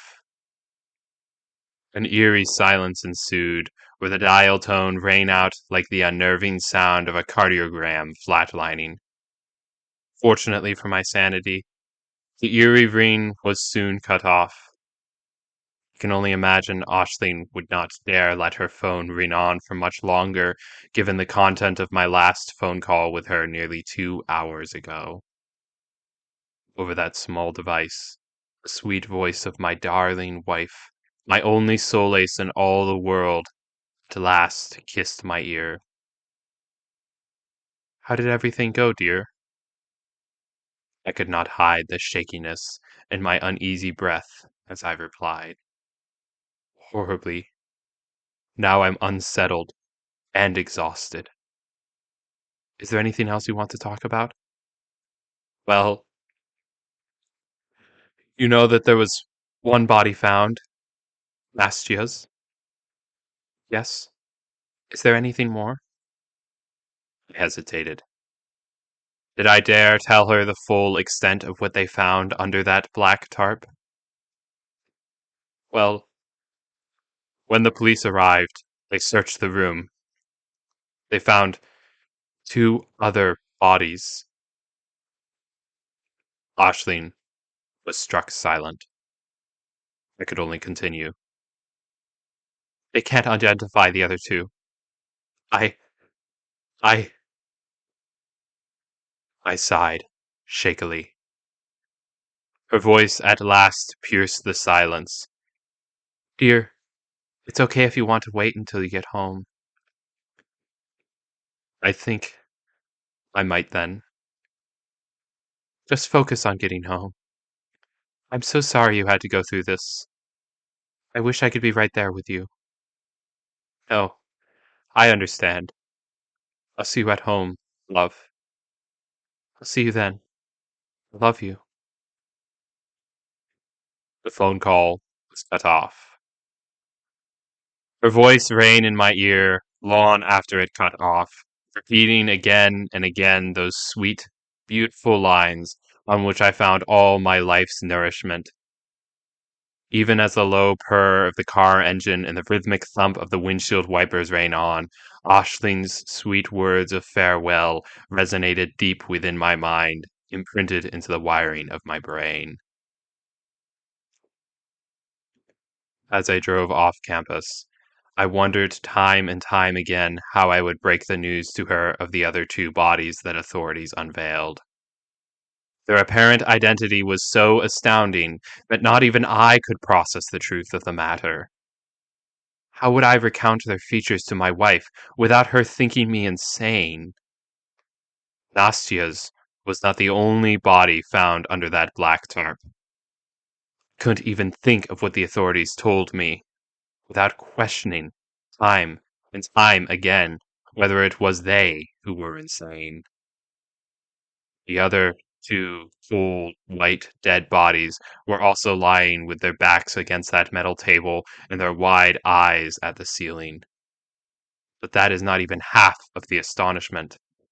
What I could not fathom about these two cold, white, dead bodies is that they looked almost exactly identical to the first.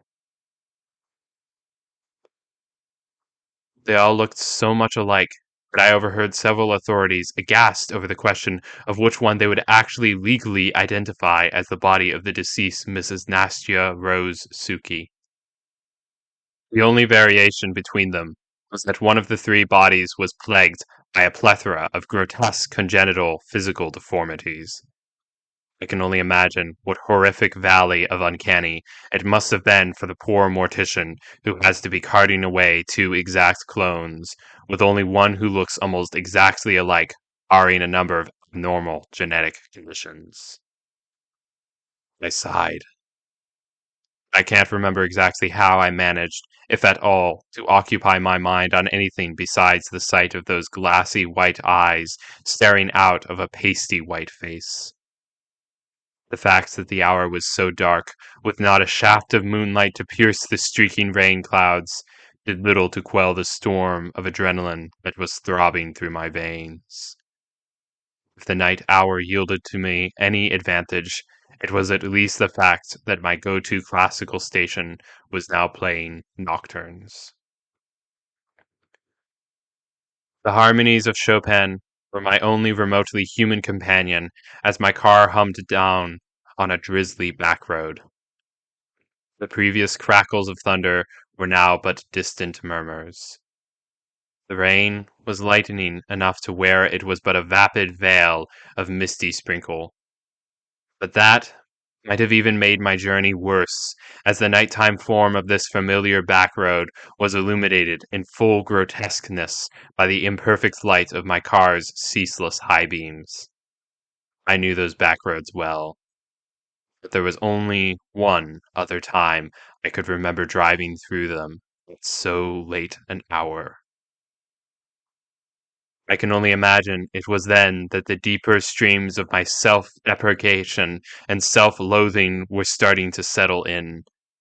I only knew the half of how much I would begin to utterly hate this cursed thing that I call myself. I would soon come to wish hell existed only so that I could throw that awful thing into it. That old version of that awful thing driving down the road in the dark night was poised like a bird in a trap for the unveiling of his life's fullest destiny. He surely hoped his destiny was awaiting down that road, but such a destiny would never welcome him.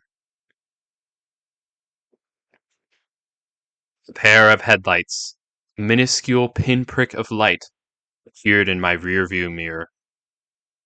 Besides my own headlights, and the occasional flashes of lightning from a while back, these were the first lights to have pierced the night on this dark road. Even so, I thought very little of them when they first crossed my eye. Plenty of students drive down these back roads during the day. Surely one or two late studiers was expected during night. So I drove on. But the destined misfortune of mankind was not finished playing its awful game with me. At some point, I must have noticed that the headlights were growing brighter with alarming rapidity.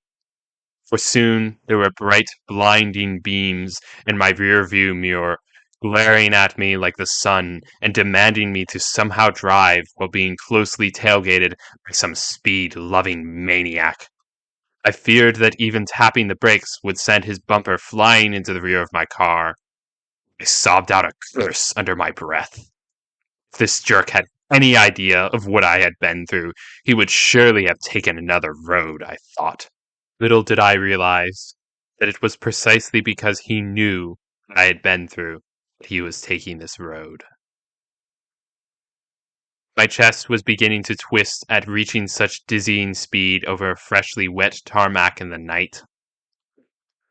All it would take would be one deer leaping out uninvited, and I would be sandwiched between a fawn and a bumper.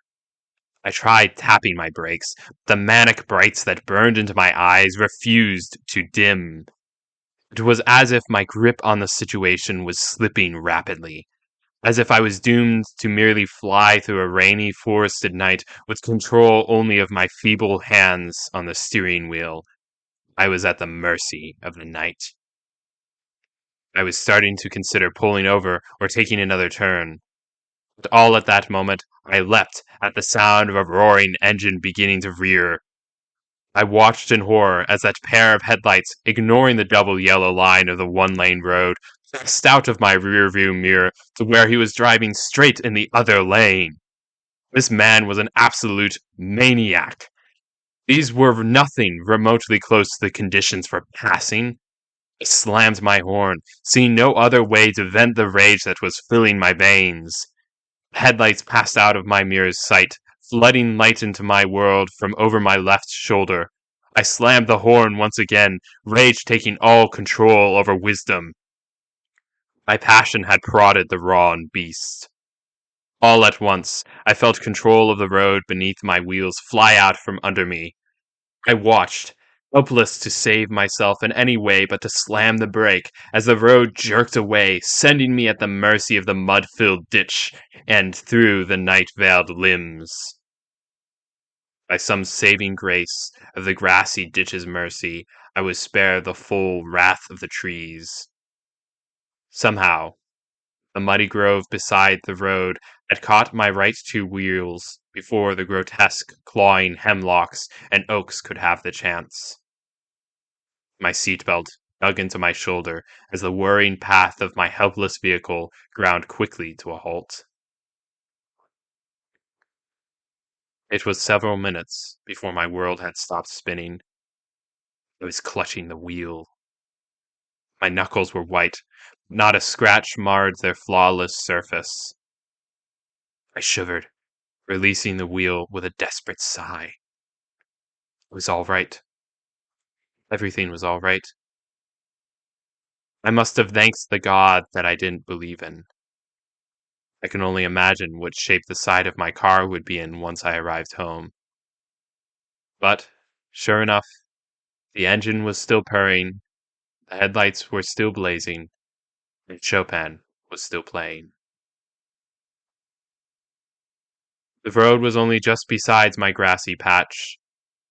I could still see it shining in the headlight-kissed rain beside my car. Certainly, if I brought the gas pedal down enough, I could return all four wheels to embrace its tarmac.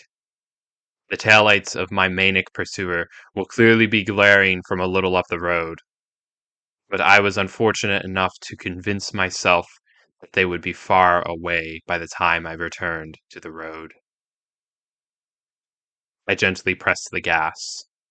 But to my discouragement, the more I pressed the gas, the more I was merely answered with the sound of my car's front wheels skidding helplessly in the mud, hopelessly unable to pull my vehicle out of the slippery mudscape. I had no choice. With tears of frustration in my eyes, I unbuckled my seatbelt. The night rain into which my whole body was enveloped made me long for nothing more than the warmth and love of home. But even with all of the terrible frustrations of the night, I could not help but feel that some surreal part of my subconscious had been awakened. Standing out in that rainy pathway that disappeared into the night on both sides felt almost like a dream, in a way that even now I cannot fully describe. Off-putting, in a very beautiful way. I look back now and wonder why it is that I was not overcome with fear to the very bone. There is something not only perplexing, but absurd about beauty which rears her head through the dark and foreboding. Once I was brought back to reality, I was able to survey the situation before me. My poor black Ford sat idling in the ditch in front of me, its entire side painted in a spree of mud. I observed the state of the rear bumper with no thought in my mind more than the pure and violent wish that the jerk who raged at me earlier would go drive off a bridge. Wait, the jerk who raged at me. I glanced down the back road, just to be certain that his red taillights were nowhere to be found. It would have been impossible to see anything besides a light much further down the road than my car's headlights would permit. But as far as I could see, all that this road boasted beyond those headlight streaks was pure and utter blackness, with not a taillight to pierce. Foolishly, I thought that my terror was over. Wondering where I will start with the stories once I reach Oshling, I set myself to work trying to dislodge my mud-painted car. I had no idea then of the impending danger about which I should have given much more thought. I stepped off the road, feeling the mud nearly swallow my feet and soil my leather loafers. I swore under my breath and set my aching arms to a feeble attempt at pushing my car, feeling that crumbled back bumper only budge an inch or so under my force. I pushed it until beads of sweat mixed with the rain drizzling down my forehead.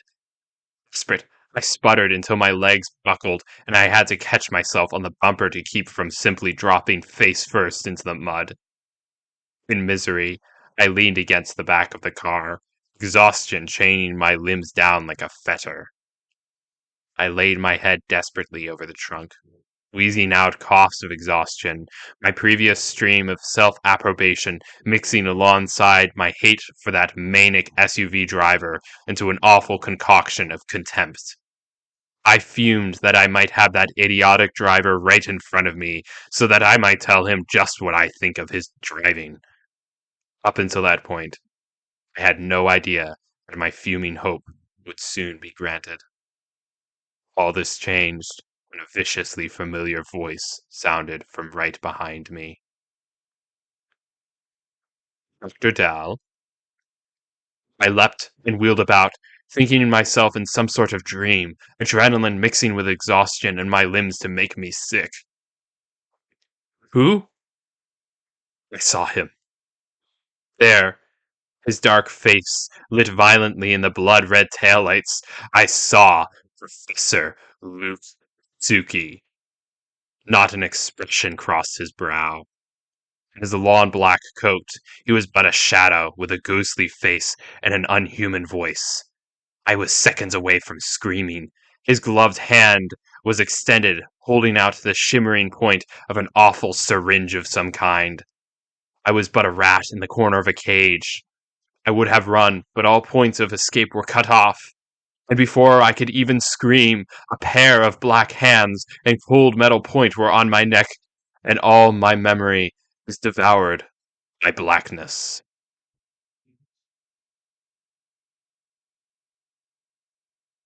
A couple glimmering lights slowly faded into existence. I was sitting by a window. Not sitting at home, no, but a window which I recognized, surely. Through it was streaming blue wisp of moonlight that fell over my lap, flitting from between the rain clouds that had previously painted the glowing pane in teary streaks. My neck burned. My nose itched with the smell of ancient must mixing with the sweet perfume of rain on the grass. I shivered and groaned. My gaze drifted down. Besides that window was a nightstand.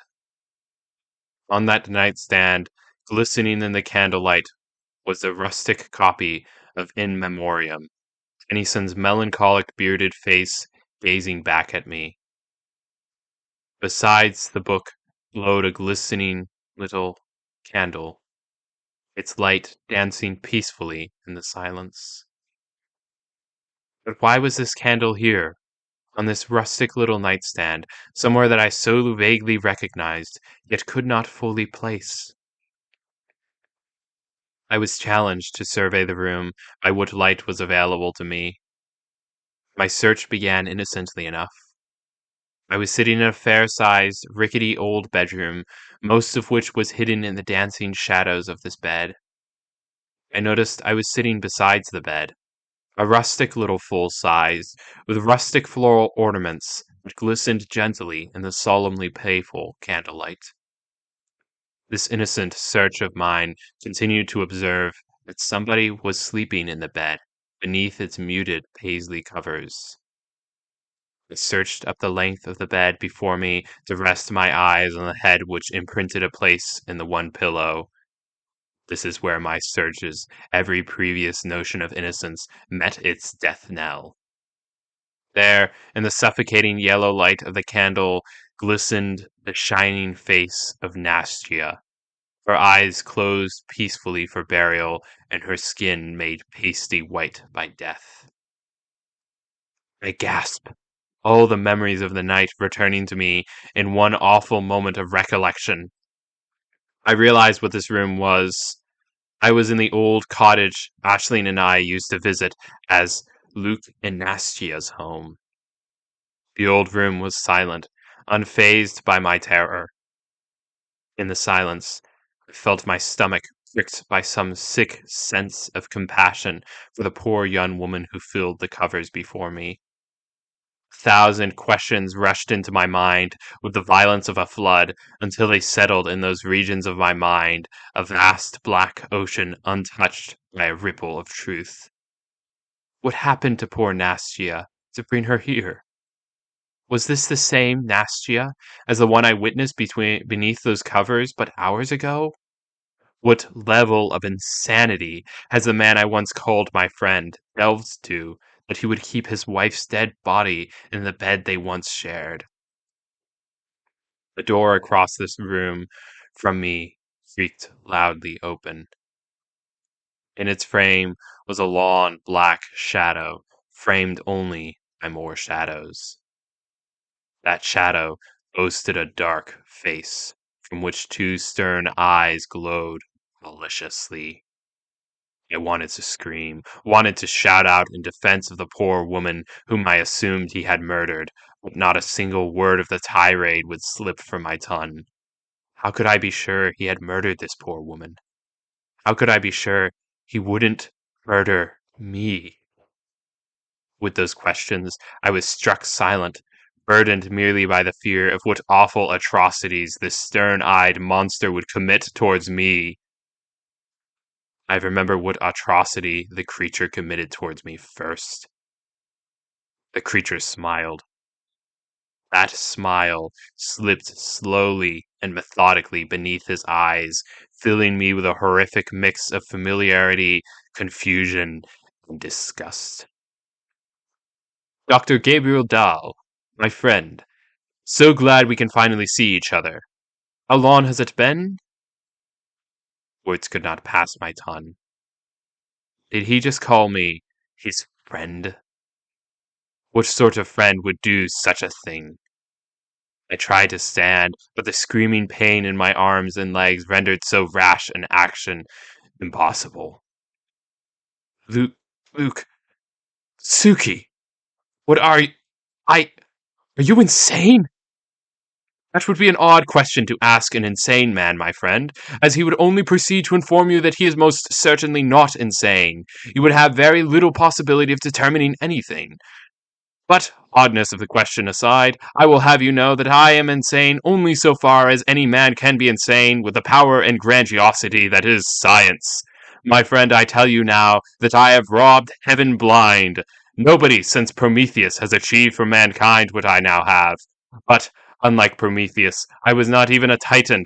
I was but a mortal who, by the ever-present and all-powerful guidance of science and reason, has managed to storm the golden palace of God and dethrone that tyrant from heaven itself.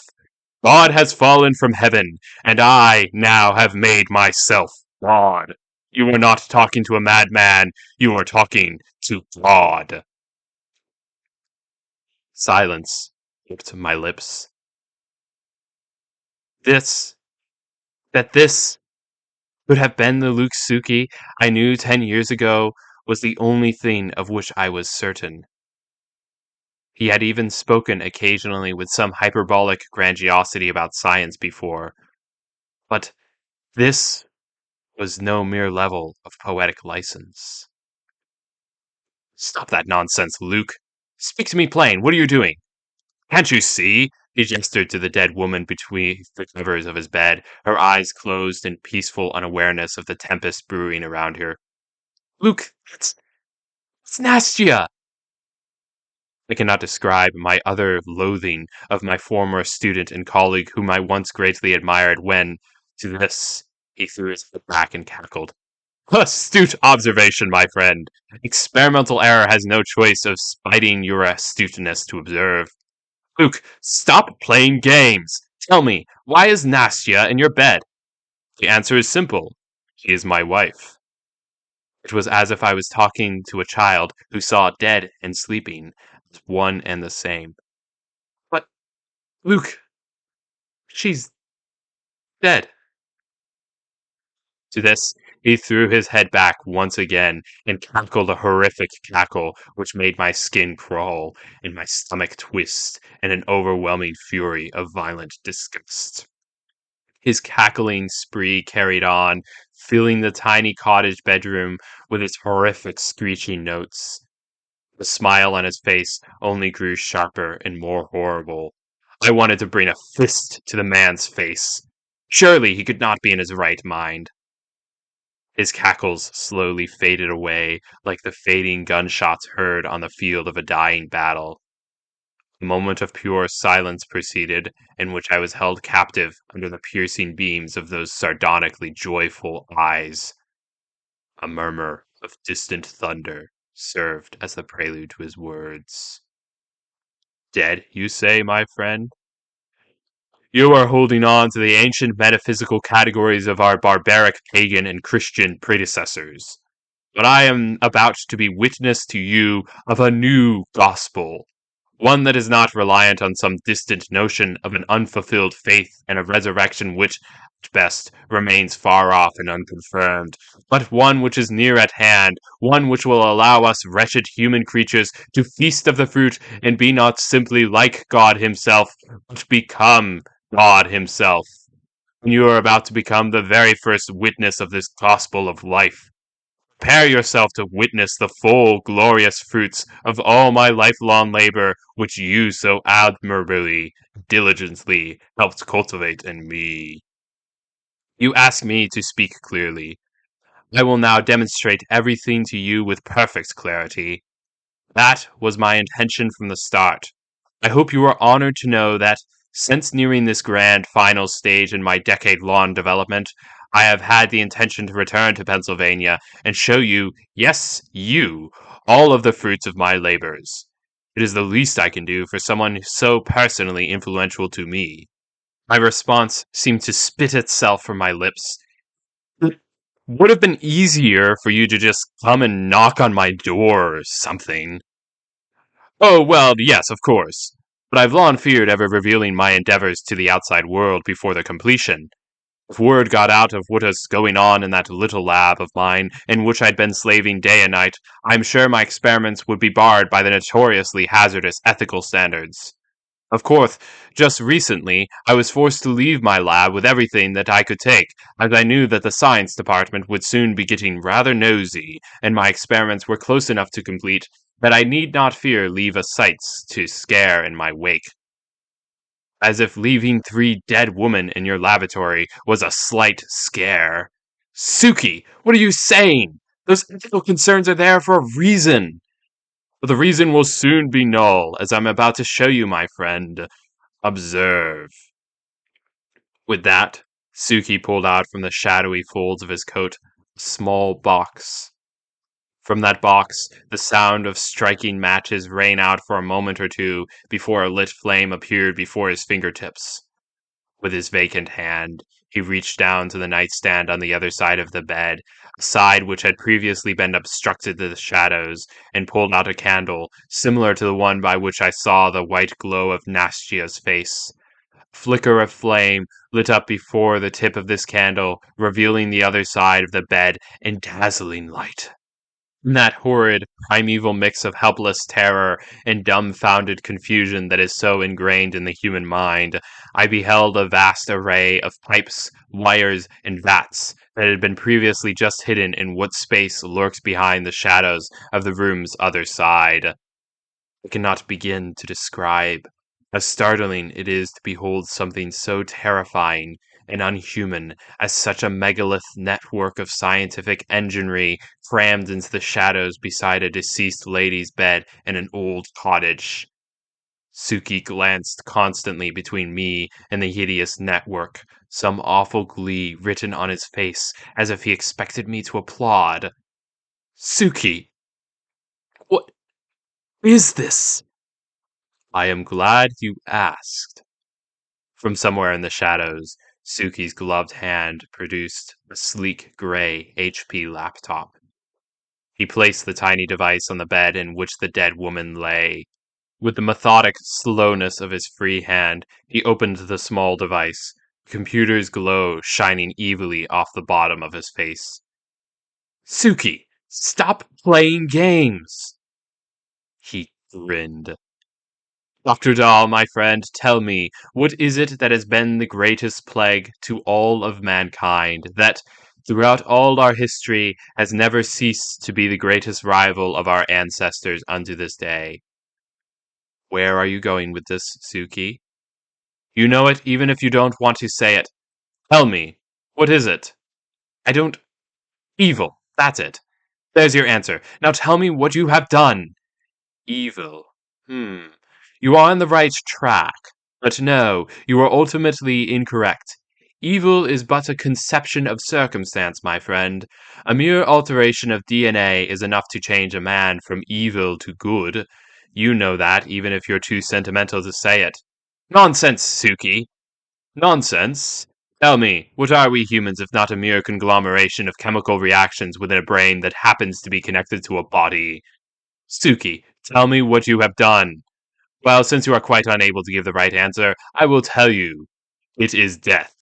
Death is the greatest enemy of humankind, since before Homo sapiens bumbled his way out of the ocean, since the first stromatolite were solidified into stone, since the moment that two amino acids first compiled a sentient single cell. It is death that man has forever hoped to eradicate. Have you ever wondered why it is that so many religions try to offer hope beyond death? Why it is that God cursed Adam and Eve with death? You cannot escape the facts, Dal. Just as all organisms share a beginning, we all share an end. His speech lapsed for a moment as he paused, standing tall in reverent admiration of the structure that filled his bedroom wall like honeycomb in a hive. I heard a low, heavy sigh escape that chest of his. A gruff murmur of thunder sounded from deep in the dark night.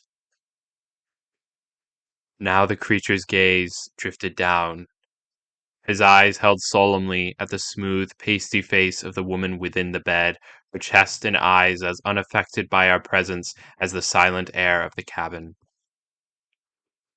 It was here. What I could see of Suki's face in the grotesque lighting was beginning to lose its glee. Something almost like sorrow, if such a creature can even feel sorrow, seemed to pass him over. I even thought a tear was forming on his cheek. And his voice returned, was choked and muted. As you know, my friend, I became an acquaintance of that reality not long ago.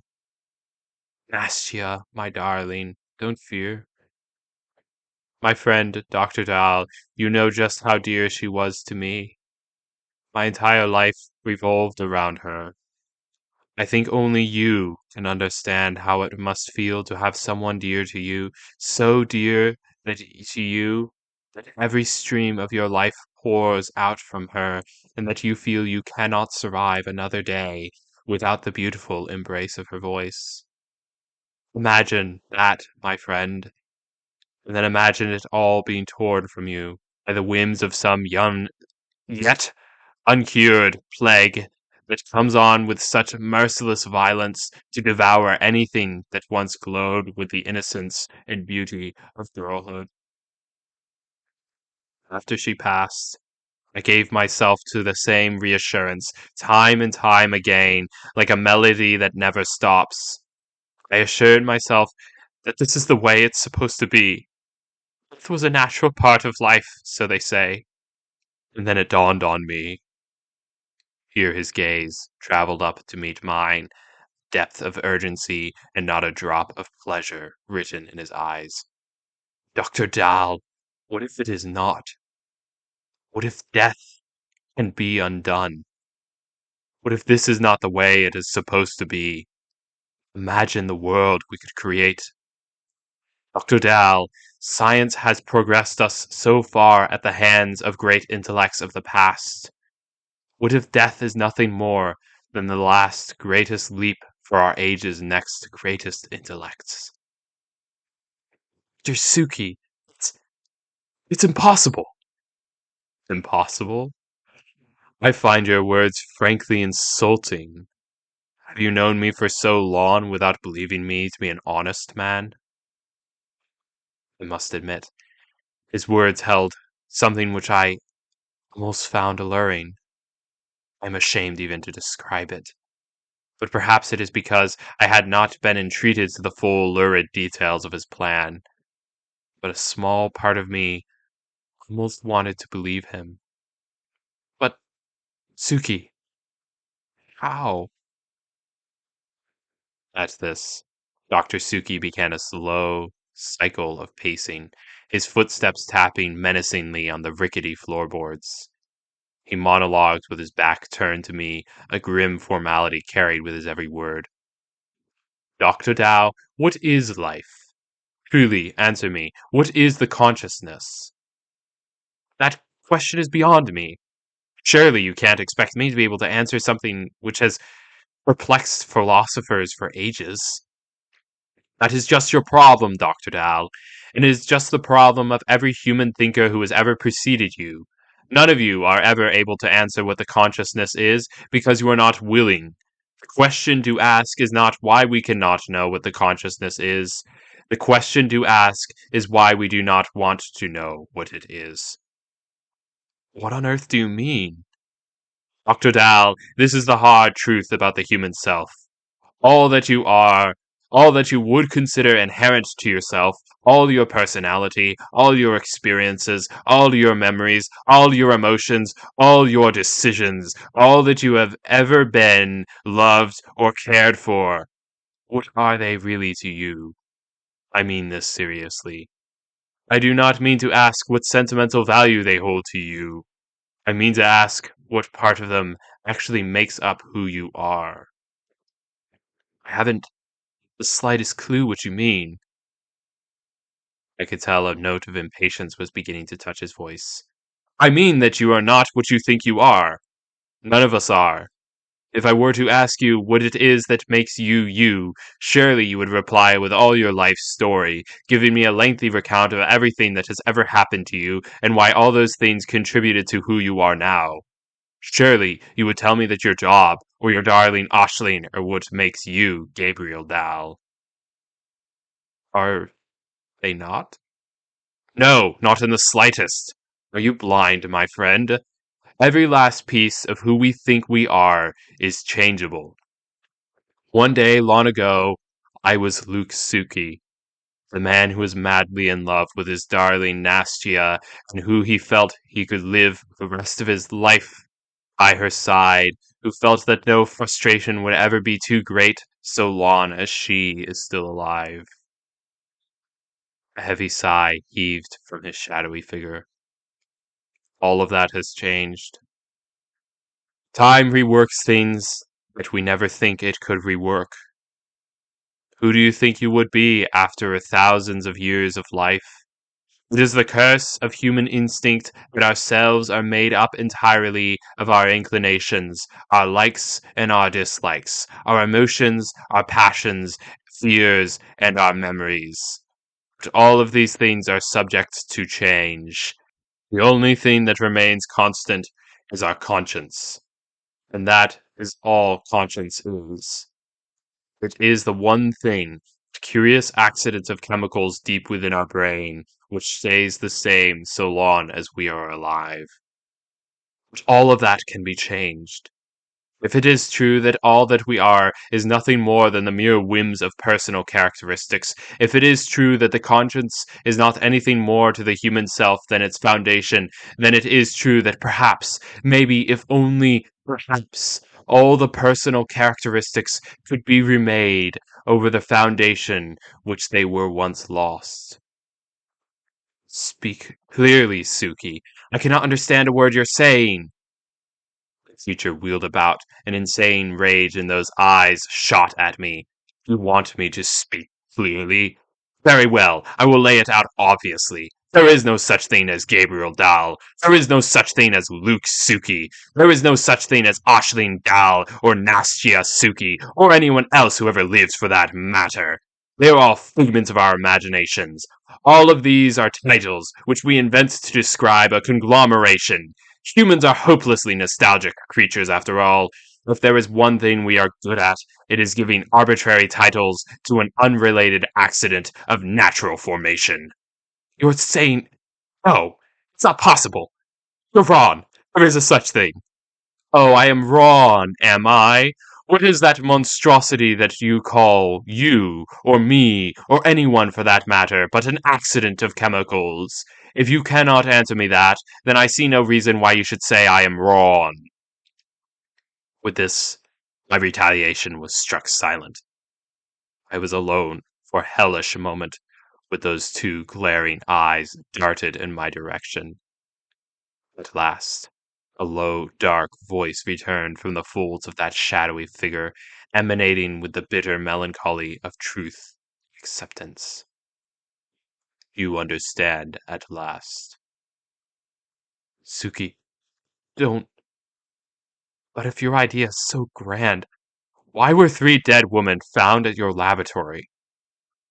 Their corpses were but the necessary consequence of my work. Bitterness, like an arrow, struck my stomach, making me fume from within with 1,000 shouts of retaliation. But I knew I could not speak any one of them. Exhausted and miserable, I merely sat back and let the torment of his monologue rage on. I cannot begin to recount to you the suffering I have endured up to this moment. It was but 10 faithful years ago that I was faced with the full force of this reality, this duality of that conglomeration that we call the human self, that the human existence is based solely on the presence of what we call the conscience, that part of us that is aware, at the very least, of its own existence, and from which we somehow conclude that it must make us special, and that the human self is based solely on the mere presence of certain chemical reactions within our brains that dictate our memories, determine our inclinations, and predestine our choices. It is in vain do we pretend that our will is free. It is in vain do we pretend that our experiences mean something. It is in vain do we pretend that our self exists. This reality, like that of death, is one which our wretched race has forever been desperately clawing to escape. I once did myself, until I realized what it meant. Dr. Dal, my friend, I cannot tell you the sudden fire that leapt up within my soul, that fire of pure, unbridled inspiration, the moment I realized what it means to try and harmonize both the reality of death and the reality of the human self. For as you will soon see, to hold one dear is to destroy the other. Our race has hope at least in this: you cannot kill that which was never really alive at first. Thunder rumbled out. My skin began to crawl. I had long since realized that the police could arrive at any moment, but I dare not draw a desperate card as that. Not just yet. Somehow, in the folly which my mind predestined of me, I had some desperate wish to truly find hope in his words, which held my tongue captive against the force of his speech. As of now, my only option was to listen to his pacing shadow as he spoke on, almost as if in some kind of solemn dreamlike state, speaking to a spectral eye that I could not see. There is, in that cold, friendless office of mine on that dark September day, nearly exactly 10 years ago now, saw a glimmer of a light of hope. It was merely a glimmer, but it was of hope. Hope that maybe, with all my intellect that I have sharpened over all my life, with all that I have studied and learned about the electrochemical patterns of that great mystery of natural accident known as the human brain, maybe I would be the one to bring about that glorious day. And so I committed myself to the thought. I spent day and night in any living space I could find, traveling the corners of the world to purchase any book on the matter that I could. I went entire months and years without even seeing a single human face, feeding off the scarce morsels of my starved pantry and the whelming nourishment of my buckling bookshelf, all on a noble quest for the gaining of knowledge. Then, after years of study coupled with experiment, I finally learned to steal fire from the gods themselves. And once I finally had the power within my grasp to reverse what the desolation of time had stolen, I set myself to taking back the one treasure which the cruel hand of fate had robbed right out of my own very hands. No, impossible. You couldn't have. The shadow wheeled around at this interruption, fire in his eyes. And what makes you say so? Have you spent a decade of your life studying the mysteries of the human brain? Have you slaved endlessly over learning how to convert human memories, human desires, and human personalities into a computerized code? Was it your hand which formed mankind from the dust of the earth? Suki, this is madness! 3 innocent women were killed in the course of your work. You can't seriously expect me to sit back as you, and what makes you think I killed them? You ignorant creature. I created those very women. I was the one who formed the flesh around their bones. It was in a petri dish in my very own lab, where I encoded the gentle feminine frame, beautiful melodic voice, and bright golden smile of my beloved wife into the genetic makeup of a mere sample of human gametes. I watched them forming when they were first a sperm and an egg, uniting to form a zygote on my very table. I fed and incubated the growing body that would soon be theirs, stimulating its brain stems so that this body could bring oxygen and blood through its limbs before even I sparked conscience into its brain. It was my hands alone which tamed the course of nature so that this body would grow just as I intended it to. And when the form was fully mature, when it matched the body I once knew so well as that of my beloved Nastia, I ran the electrical current through their brain, downloading my program into the very atoms that made up their temporal and frontal lobes. Was it not I who was their father? Am I not God to them? And as I am God, should I not also be able to give and take away as I please? In my terror, I forgot the fuming pain in my limbs and rose to my full height. Suki, listen to yourself! Just listen to yourself! You killed them! The creature's gaze was etched with rage, staring down at his dead wife's face in the candlelight. Anger filled his veins too deeply for his eyes to meet mine. And so what if I killed them? Do you not see? Is your understanding of moral philosophy as impish as your understanding of neuroscience? Are you so caught up in fits of ethical passion that you have lost track of ethics itself? Suki, what are you talking about? Those demonic eyes met mine. Under their fire, I nearly stumbled back right into the seat from which I once was held. Why did you, or anyone for that matter, consider murder an evil? We have always talked on with this antiquated notion that human life should never be taken because each and every human life is unique and therefore precious. But what is that for justification when we can now form any one human life like a sculpture of clay? Now that I have shattered the gates of the underworld, there is no reason that sending someone down there should be anything more than an inconvenience to that one soul. Now that I have unlocked those forever double locked gates, murder itself has become nothing more than the displacing of a life, no longer the terminating of it. Those 3 creatures whom I killed by lethal injection have all joined the infinite multitude of other human lives who await in a plane outside of existence for the day that they might be brought back into a new substance than the one which they once possessed.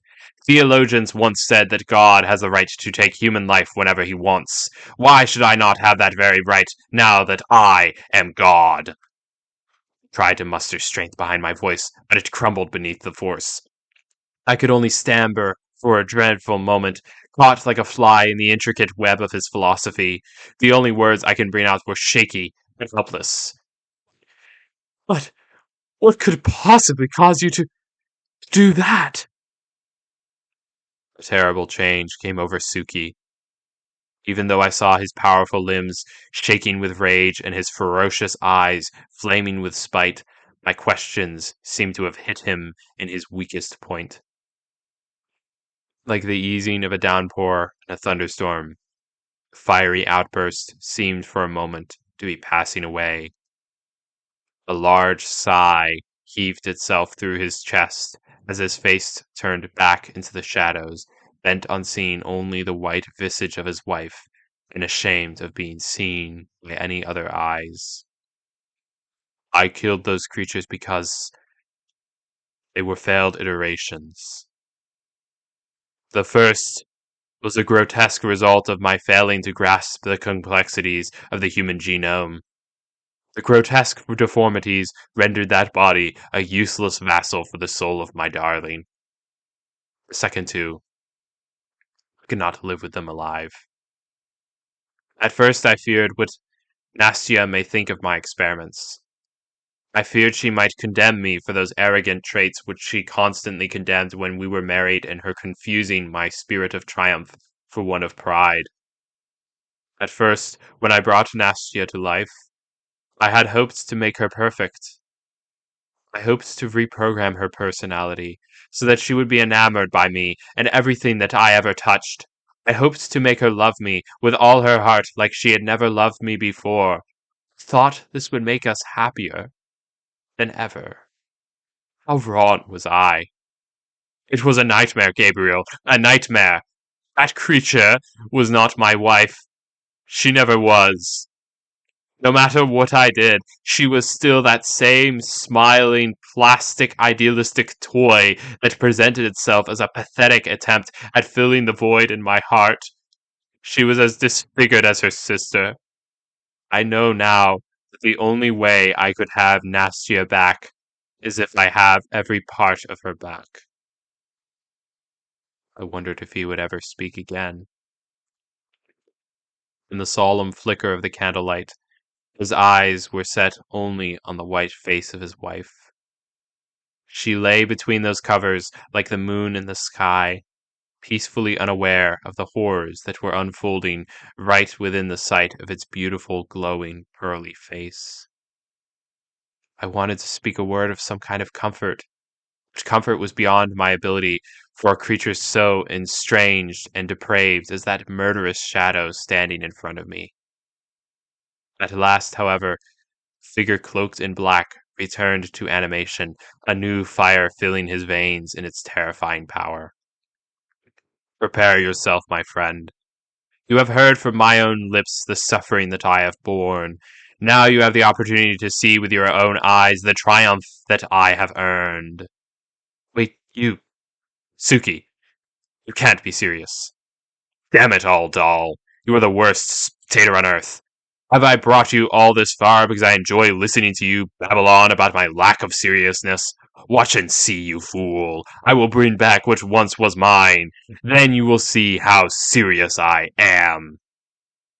I was petrified, terrified, yet not knowing what of, as I watched him pull out of the darkness a long line of black cords, one end connected to some device in the shadows, and the other hanging limply from his fingertips. I should have torn those awful cords from his fingertips right there and then. But like a fool caught dumb and stupid, I watched as he took each cord and, caressing his wife's hair from her forehead, placed each electrode on her bare white skull as she lay limp and motionless under his affectionate touch. He knelt beside her, gazing once more into her dead face. I stepped forward. Suki, this is madness. She is dead. I will show you, fool that you are. Just you watch. I watched, in horror, as the beast, interrupted from that unsettling moment of pure affection with a dead body, reared to his full height, glaring me in the face. The lines that danced over his dark visage spat such sincere disgust and dislike that I could not even imagine that he and I were once friends. At once, his attention turned down to the glowing laptop, idling maliciously on the bedside. Before the words, "What are you doing?" could even escape my lips, his fingers hammered down on that laptop keyboard, setting the darkness around him to horrid life. As a horde of tiny lights flashed alive, I knew in my mind that each and every one of them was merely an indicator for a computer drive. But, somehow, they seemed like something infinitely more sinister as they glared throughout the darkness around this vile shadow, shimmering and shining like dominating stars in the night or grievous eyes in a cave. A shudder ran down my back. Now that I remember it all, I think those glowing eyes behind which were held an entire lifetime's worth of memories and desires, so terrifying for the very reason that I knew they were nothing more than mere computer memory banks. Like a deadly neurotoxin, I felt urgency surging through my veins. I tried to step forward, pleading with the threat of clenched fists. Suki, you need to stop this.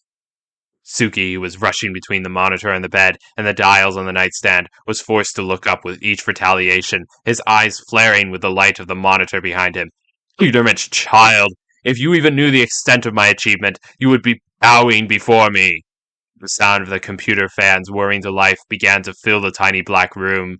The lights behind him, no longer glowing in forbidding stillness, started to flash various colors, indicating the proceeding of operations whose nature was mere guesswork from my terrified mind. Suki, stop this at once. That is an order. You have no power here. This is madness. You kill us all. You cannot kill what was never alive. Suki, do you hear yourself? Playing God. I am God. Stop this instant. Suki responded only by one shot of a dirty look. Then, returning himself to his work, he locked his attention beyond any hope of my grasp. Though I could not tell what devilry his fingers were initiating across that noisome keyboard, I knew some horrific stroke was about to be brought down. With every second I heard that computerized whine grew in volume, I could feel the opportunity slipping between my fingertips. I must do something before Suki pushes this situation beyond repair. Suki, the police will be here any moment now. Give it up. The only response to my words was that steadily growing whine, joining with a horde of foreign electronic and pneumatic chants from God knows what piece of hellish machinery. In desperation, I glanced once again at the human face within this room, which stood between us like a river between warring citadels. The more those foreign red lights and green lights flickered off her beautiful, flawless face, the more disgust filled me at the thought of this horrid tampering with something so perfect and natural as the peaceful rest of an angel so supernaturally sublime. I was, at that moment, when I gazed so long at the countenance embodying all the beauty of the sun, the moon, the stars, the hills, and the trees, did I truly realize what cause was at stake in that small, musty little cottage. It was too late now for salvation to come from anyone but me, I foolishly thought. I barred my fists and marched to the side that I stood just at the foot of the altar. Here I was closer to that madman's shadow than I ever had been. I was just about to reach out and apprehend his shoulder. If you won't stop, Suki, I have no other choice. I'll have to. All in one moment, the terrible black figure realized my presence and leapt back. Before I could even process what he had done, I realized that it was a glistening metal revolver whose barrel I was staring down. Suki held the gun poised at my head, his face forming a snarly growl, and his shadowy figure forming a deadly poise. The whirring machinery behind him was now loud enough that his shouts needed to shake the floor so that they could be heard. I've gone too far for ignorant scum like you to shatter what I have created. Now sit back down and speak not another whisper. I would have shouted. I would have retaliated, but the tempest of scientific wonder that was flaring all around drowned out any other noise. With no warning whatsoever, a monitor on Suki's nightstand lit up, with it lighting up the entire panel to which the web of brain-sucking electrodes was tied. With a maniac wielding a revolver standing between me and that monitor, I was helpless to watch as the fury of light and noise joined the monitor in revealing just what awful progress was being made to the end of fulfilling Suki's evil plan. I watched it. I watched it all with my own two eyes. That monitor lit up with a fury of digits on its black screen. The whine of machinery all around grew to a scream. I was helpless to watch those electrodes carry an unseen river of information into the lifeless mass of neurons that was encased within that flawless white skull and shining white skin.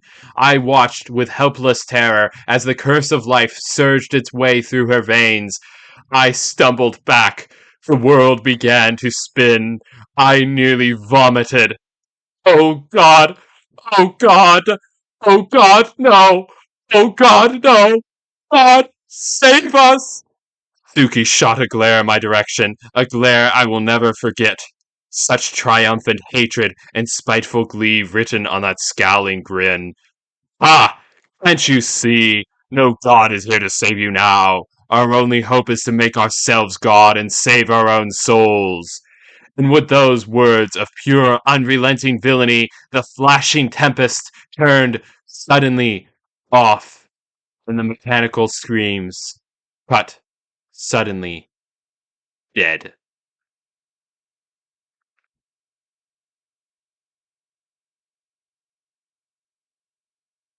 The light rain had begun to murmur against the old rooftop. That was the first thing I noticed the moment the room dropped to silence. I staggered, like a man dropping out of his car after a chaotic crash, trying to regain all perception of the world around him. The room was so utterly and suddenly still. I needed to lean on the footboard to steady myself. For a moment, the only light was that of the two flickering candles sitting on both sides of this dead body like some sick religious ritual. All the world seemed to freeze as the dancing light of the natural candles flickered peacefully and obliviously on. When my eyes landed on the pale white face glinting in that stoic light, a frivolous spark of hope almost ignited in me. No sign of life was yet marring her expressionless countenance. Suki knelt over her, cloaked in black, a bereaved husband, desperately mourning his life's greatest loss. His black shadow was cast long over the horde of cold machinery behind him. His gun lay on the sheets beside him. His clenched fists were laid over his dead wife's chest. For a moment, I almost thought he had failed. But I thought wrong. Staggered backwards in astonishment as the face which so captivated the sight of all this tiny cabin's inhabitants was slowly beginning to glow. Her shining white cheeks were starting to light up with red. What in God's name was happening? All the cabin hung in wordless anticipation. A color, which would have been beautiful in any other face, began to fill her pearl countenance. Scarce shafts of moonlight began to spread over her sheet-cloaked body, as if on cue. A flash of lightning flooded through those windows for an instant, leaving in its moonlit wake a roar of thunder and a growl of rain. And, in that terrible silence, something horrific happened. The chest below Suki's clenched fist began to slowly rise. So cold, so cold. I'm cold. The words were nearly impossible to hear. All at once her eyes shot open. They were filled with terror. She was voiceless, but her creator most certainly was not. My dear, my love, you were at once alive. She was silent. Terror and nothing more filled her eyes. As if trying to convict him of his crime, the industrial lights all lit up from behind Suki, idling in the dark. Soon, however, convicting lights much more prominent would fill the cabin. Suki caressed his wife's wire-hewn brow. My darling April flower, I have brought you to life. Her head too weak to move, her eyes darted between us. All was silent. Who, who are you? Suki was struck silent. I, I, I'm Luke Suki, your, your husband. She was utterly silent until a faint whisper escaped her lips. I know who Luke is, but who are you? Before the manic doctor could respond, a whine filled the tiny room. It was a distant whine that mixed with the rain, but its source was indistinguishable. It did not take any majorly observant eye to see the red and blue flashes which were beginning to flood in through the window. Yet, somehow, not an ear seemed to hear, nor an eye seemed to mark the arrival. We were all too intent on this horror unfolding right beneath these paisley covers. I took one step forward, at last resolved to end this horror tale. Luke, look what you've. Shut up, you foolish child! With no warning whatsoever, the manic's hand flew for the revolver on the sheet, and, before I could even step back, an explosive blast filled every ear in the tiny cabin as all my world shot out from under me. I felt as if I had been slammed in the chest with a metal bat. I stumbled and fell, the back of my head hammering against a brick fireplace. An unnerving numbness spread away from my diaphragm, filling my chest as if it were burning through my every receptor. But as soon as sensation returned to my body, it returned with a vengeance.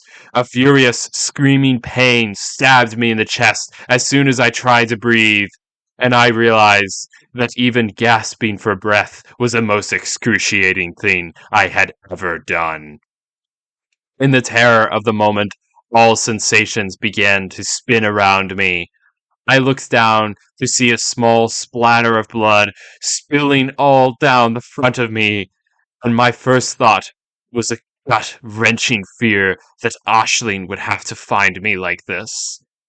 My mind began to spin, all the world to my eyes began to blur, but my ears could hear clearly once they registered this piercing scream of bloody murder which filled them. Get out of here!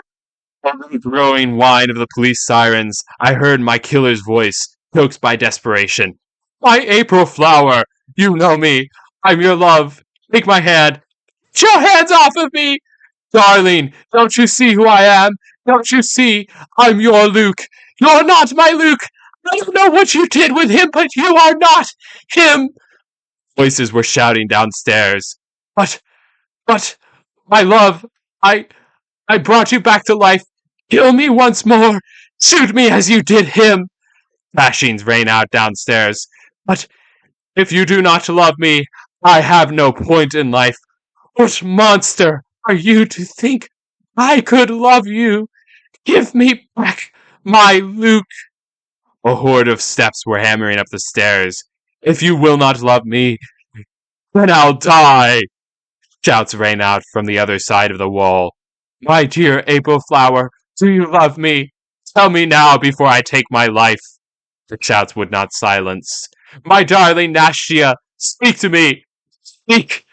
Shouts filled my head as I felt the world slipping from my grasp. Thunder mixed with shouting, a distant tempest, screaming agony mixed with tears. I could not bear it. Ashling's face entered my mind once more. Like an explosion, my ears filled at once with the sound of an earth-shaking blast, like that very one which hit my chest, followed by that rattling horror scream of murder. And like a distant crash of thunder, a fury of footsteps stormed from beyond the blackness. Oh, Ashleen, my love, my dream, my love, my dream.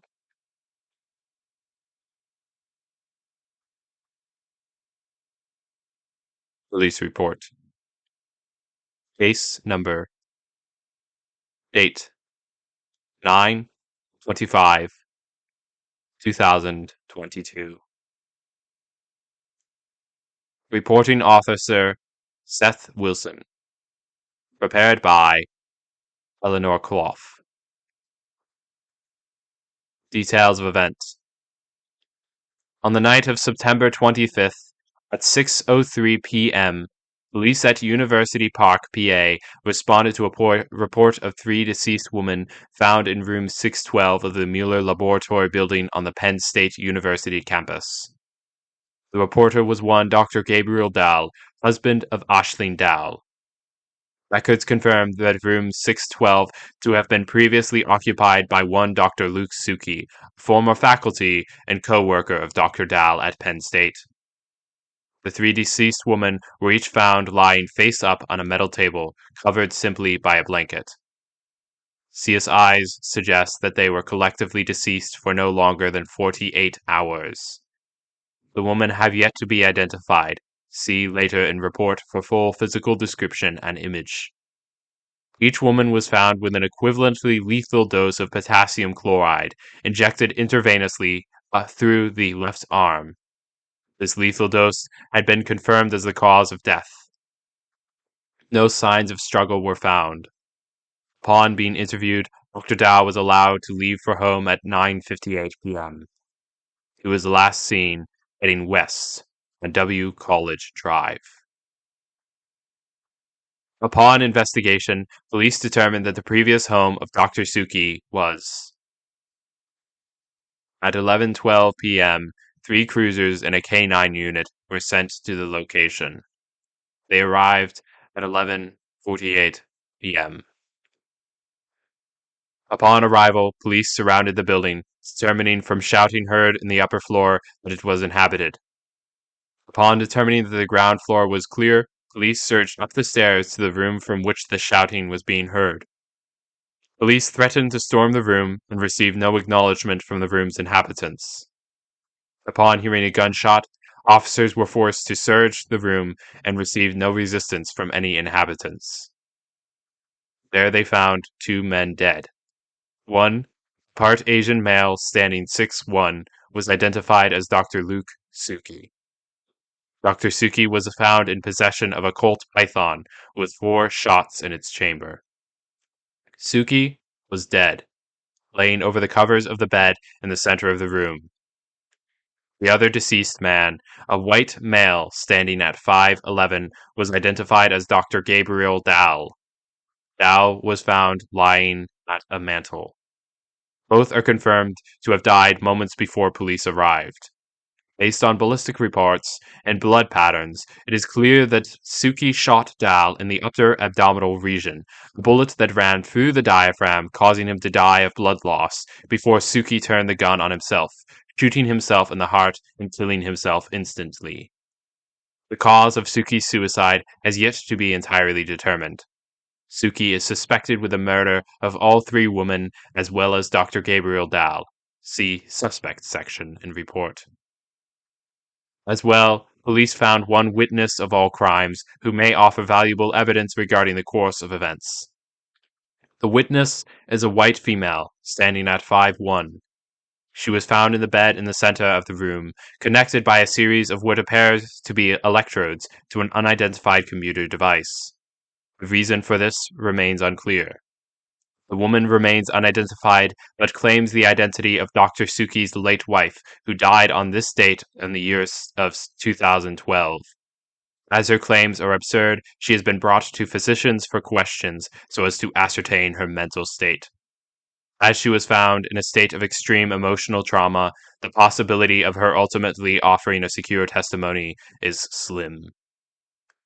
Among the objects found in the upper room was a hoard of machinery, which is being examined by a team of mechanics, medical professionals, and computer scientists. As well, the Colt Python is being further examined by ballistic experts. CSIs are examining a number of books evidently belonging to Dr. Suki, including a number of textbooks, a pile of books of poetry, and a stack of leather-bound journals. As the journals are written by Suki himself, they may offer valuable insight into the means which he wished to achieve in his actions. They are being sent to CSIs. After this, all scientific equipment and journals are eventually bound to be returned to Penn State, where they will be all examined by a team of professionals within Suki's field in hopes to determine a consistent theory on what exactly Suki was doing behind closed doors.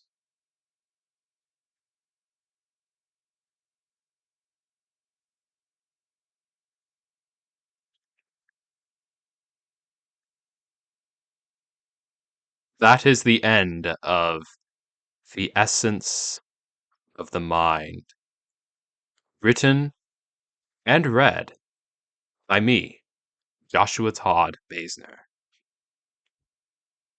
I do hope you enjoyed. If you did, please leave a like. It means a lot to me. If you have any thoughts, comments, questions, inquiries, complaints, philosophical inquiries, book recommendations, book inquiries, etc., etc., etc., please comment down below.